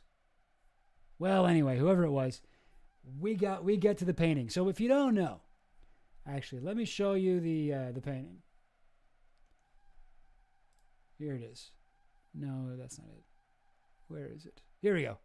This was a painting hanging up in Epstein's, I believe this was in the New York house? Or was it the Miami Beach house? Anyway, this is it. This is a painting. It's Bill Clinton in a blue dress with red pumps. This is a supposed to be like the blue dress that, I don't know if you guys remember the Monica Lewinsky trial. This was a dress she wore. She was an intern for him. She was, I think, 19 years old or something like that. An intern for the president. And he and her had a sexual relationship. And at one point he got cum on her dress. And this dress became a massive piece of evidence in the trial. It was a stained blue dress. And so this is a painting of Bill Clinton wearing this dress that was found in Epstein's house. In Epstein's house, it wasn't a painting. It was a print of a painting. I should specify that. But anyway, a lot of people think it was a painting, including apparently Todd. He goes, when the Southern District of New York case became public, there was a search warrant of Mr. Epstein's house. There was some sort of painting or picture with Mr. Clinton in like a blue signed. Did you had been signed? No, it didn't. It hadn't been. What do you mean signed? Do you know where you got that picture of that painting? Ghislaine, the first I saw it was in the press. So you never observed that? And no. Brownstone? No, I thought it was hideous. But you never... So you don't know sitting here today where Mr. Epstein got it? No. The circumstances in which he got it? No. Do you know of any other gifts or paraphernalia or art or pictures that former President Clinton gave to Mr. Epstein? No. I mean, did he maybe get him a gift? I don't know. I have no knowledge of that. And I mean, like, I don't know. Like, I do... Like, it doesn't make sense that Ghislaine would know about this. She was leaving Epstein's orbit while he was hanging out with Bill Clinton. And you have to imagine Epstein did not get this painting hung up while he was inviting Bill Clinton over. But yeah, it's by this artist. It's an Australian artist. She, yes. Sorry, where? So the painting, she calls it Parsing Bill. And she has a companion piece of George W. Bush playing with blocks and paper airplanes called War Games. And it's just something she does as an art student. Ryan Cleed. Yeah. Here's the model she got for it. I think that was her teacher at art school. Yeah. Here's the one with George Bush. He's got two paper airplanes and some Jenga towers. It's called War Games. You could probably guess where it's going.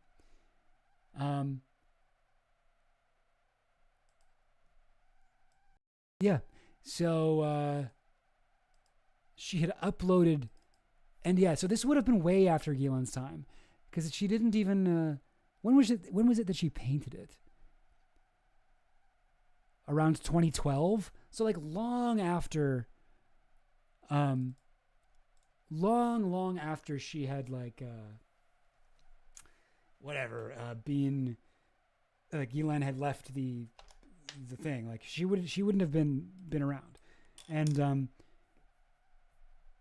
when this person, Ryan Cleed, the woman who painted it, she uploaded it. She didn't upload it until, where was it? 2013. Yeah. Saatchi Art website, which allows artists to sell prints of artworks directly to consumers. Yeah, very funny though that it's like, if we look at the actual painting is a square, but I think that the one he had hung up was like a rectangle. I know I have it here somewhere. 1 second, guys. I can pull it up. Because there was actually like photographs of it, like someone in his, someone who was visiting his, like one of his friends, I guess, who was visiting his thing, took a photo of it while it was hung up in Epstein's New York apartment. Blue dress. I know I got this somewhere. Yeah. Oh man. Yeah. Okay. Sorry guys. Okay, I got it. I'm just gonna paste it in here. So this is it. And yeah, I guess it is a square. But yeah, this house hung up like right behind you, a door. You open that door, you get a little jump scare. And I have to agree with Ghislaine. This is a hideous painting. Epstein had really awful taste in interior decorating. All right. They talk more about Epstein masturbating during massages. So yeah. Todd Blanche says, so this is not what she said earlier. She said, "Oh, I saw him masturbating on the massage table," but she never said that he did it in front of a masseuse. And Todd Blanche, but you said earlier you did see him masturbating in front of masseuses. Ghislaine, I don't know if I said that. I don't know. Okay, sorry, I don't want. If I said that, let me ask you a question. Sorry, I don't know for sure I said that. No, that's fair. That's fair. I said I saw him. I'm sure I saw him in what some people could define contact because if somebody would not have their clothes or topless. So now it's even more. Now it's not just topless, it's fully naked. I would say maybe I could say that. If I saw him masturbating when someone was there, I don't recall that. I don't have a specific memory of it. I'm sorry. Okay, but no, I'm not. Okay, I didn't say that. Okay, I understand. That's fair. Sorry, I'm not. Anyway. But yeah, no, she's being very weird, right? Like she's not sticking to it one story. She's like, yeah, no, this, that, whatever. She's like, no, never, no, never, no, never. She's like, well, I don't know, maybe. Oh, geez, did that happen? Did I witness that horrible crime against a child? I don't remember. Gee whiz, I wish I could remember.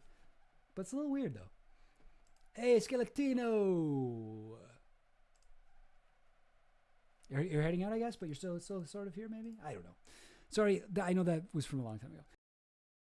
I'm not being coy. I don't know yet. I don't know. So wait, that's Todd talking. Oh, yeah, okay. This is it. This is the last part. Ready? This is the last part. This is the very end. So Todd Blanche, there's a few mentions throughout this interview that he has had a talk with her lawyers that we are not privy to. We did not hear. And at the very beginning of day one, it's like they press play on the recorder like long after it's begun. Like they've not long after, but like they've talked for a few minutes at least. And so here is the ending, and Todd makes, I think he says a little bit too much here. I think he gives it away a little bit about what the understanding is. So, okay, I'll just read it. Todd, okay, so I'll say it to you as I've talked a little bit to your lawyer about it. So maybe he didn't talk to Ghislaine directly. Maybe he talked to, one of her lawyers. I said to you yesterday that the purpose of what we did yesterday and today was exactly what we did, which is to have a conversation about Mr. Epstein and about you. And I think it's very challenging to talk about everything we talked about. And in 1.5 days or in just a period of hours. So I'll talk to Mr. Marcus about what we're going to do next, if anything. So David Marcus, I guess, is the main lawyer who he had spoken to like in private. I'm not being coy, or I don't know yet. I don't know. So we have some work to do. We'll do it with your lawyers to the extent we have questions or follow-up. And this has been very helpful. I think it was you, who kind of said you wanted to talk, but we gladly accepted it. So I do appreciate you being willing to meet with us, and I expect that we'll be in touch soon. All right. Now I think the part that is most sus is line 16 here. The part where he constantly keeps stuttering. I mean, he's like, we did exactly what we said we were going to do, and everything went just the way we were hoping it would, and you've told us a lot of stuff, and thank you so much. And then it almost seems like he's about to say like, now there's no guarantee that we're going to be able to give you a pardon, or there's no guarantee that we're going to be able to switch you to a cushy, minimum security prison. Like, it almost seems like that's what he's saying, right? Like, there's no, and I'm not being coy, or I don't know yet. So he's like, right? Like, what else could he be saying there? Like, is there going to be a little bit of a quid pro quo here? I cannot tell you anything specific. I cannot be specific here. I'm not being coy. I don't know. We have some work to do. We'll do it with your lawyers to the extent we have questions or follow-up. And helpful. I think it was you, and it's just like, and by the way, we didn't even reach out to you. You reached out to us. Like, so that's also something to keep in mind. But it's just like, right? Like, how else am I to read that? I don't know yet. I'm not being coy. I just don't know yet. You don't know what yet. And what is it that you're carefully avoiding saying? Like, I feel like that's what this is. Right? Now, I didn't want to just like, I realized like, I guess after last stream, I'm doing this whole thing where I'm like reading all of her excuses, and I'm not really showing you like, how guilty is Ghislaine? How guilty is Ghislaine? Well, here's a photo of her on Little St. James Island in 2006. This is after the time that she said she was not at all involved in this interview. This is like whole Epstein saga, this is maybe one of the most chilling quotes. This is from a woman who knew Ghislaine and would talk to her about, and it was sort of known what was going on with these girls. And I think Vicky Ward has done. Is this a Vicky Ward article? No, but Vicky Ward has done more work on this particular source, and I think we know who it is. But a source close to Maxwell says she spoke glibly and confidently about getting girls to sexually service Epstein, saying this was simply what he wanted. This isn't even a victim of Epstein. This is like a high society, like, friend of Ghislaine's. And describing the way she'd drive around to spas and trailer parks in Florida to recruit them.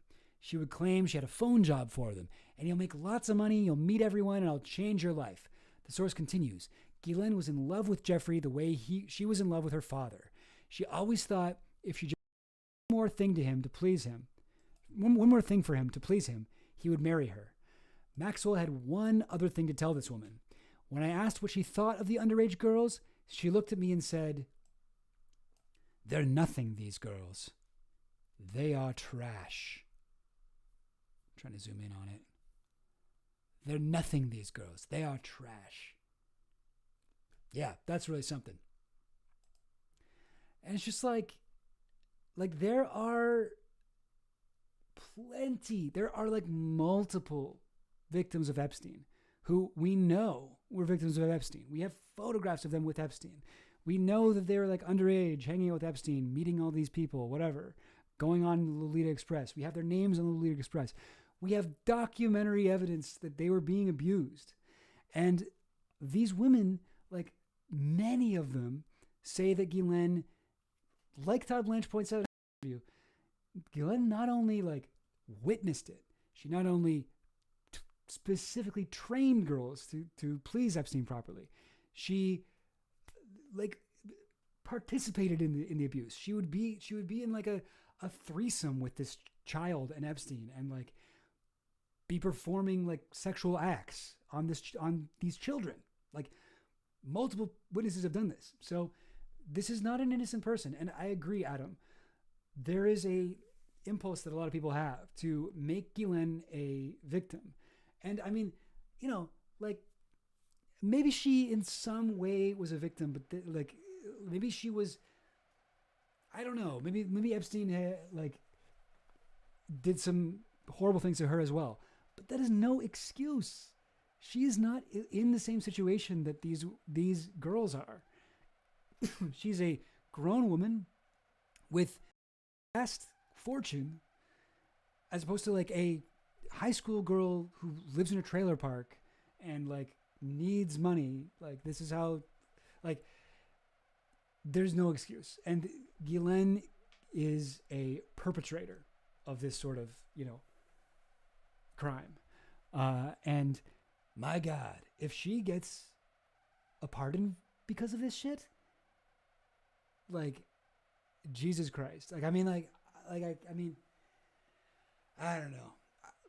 It's so weird because I still don't get what Trump's whole, like, goal is with any of this. Why interview Ghislaine? Why, like, why do this interview? Why put Ghislaine in a, you know, another, like prison? Like, why do it? How does that help Trump? Like, yeah, sure. Ghislaine Maxwell says in here that like, oh, Trump never did anything wrong and he's great. But no one is going to believe that. Like, I don't get what his goal is here. No one's going to believe anything she says. Like, and if he releases her, it's like the staggering amount of evidence against this woman, the fact that she might actually be released, like, this is not going to shut people up about Trump. Like, about Trump and Epstein. Like, I'm just so confused because I don't understand what he's doing here. Anyways, yeah, guys, that's my whole document. That's my entire document. So we've now gone through both days of this massive document, this Joe Rogan interview with Ghislaine. And like I've been saying, I don't fully trust her. Man, I'm still scrolling. Wow, I'm only here. Jeez. I don't trust anything she says. She's a liar. And obviously she will lie about this. But I think I did learn stuff. There are certain things in here that I'd never heard before. She gave us more names for our Epstein client list. She gave us more. I think for me personally, the most interesting thing was what her theory about the origin of the rumor of the Epstein client list, which is the Alfredo Rodriguez black book where he circled names and then wrote a little list at the end. I learned, I never thought about that, but that made a lot of sense to me. What else? Okay,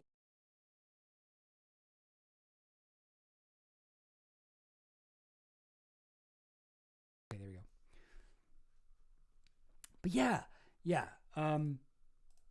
She's 1,000% a perpetrator, to the point that it feels disrespectful to the victims to even have to say this, as if it's something that could be disputed. I totally agree. And it's a real shame that this had to happen just a few months after Virginia Giuffre's tragic death, when she was like insanely brave enough to actually come out and name names and fight these people. And for Ghislaine to be like just shitting on her, calling her a liar, saying she like it's actually even worse than that. She doesn't just call her a liar. Ghislaine says that Virginia was the one that convinced Epstein to become a pedophile. He never was that before Virginia. And then she was like, because she was a abuse, she told him about how blah blah blah, and it's just like, I don't know, like it's just so disrespectful, incredibly so, and it's just kind of gross that this had to happen, but yeah, I mean, what was the main thing that we learned? We got a few names, we got a few confirmations of things we already knew or had an idea of. The list of Epstein's financial clients was interesting. She exonerates Clinton almost as much as she exonerates Trump in this. Testosterone. But yeah. Okay, I got to do a little conclusion here so that it won't just like end out of nowhere. And so, guys, that was it. That's the thing. And I feel like we learned something and we lost a little piece of our souls. But that's how it goes when you're doing stuff about the Epstein case. What a crazy world it is. All right. Okay, that'll be it for the going over the Ghislaine interview.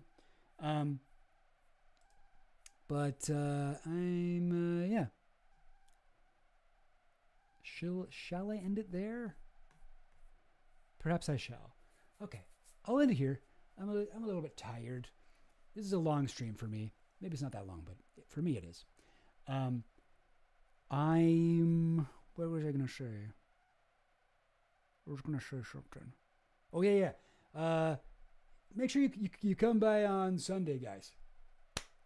Sunday's going to be a good stream. Sunday, doing my first joint stream with my friend Presidential Penis, one of the moderators on the Epstein subreddit, r/Epstein.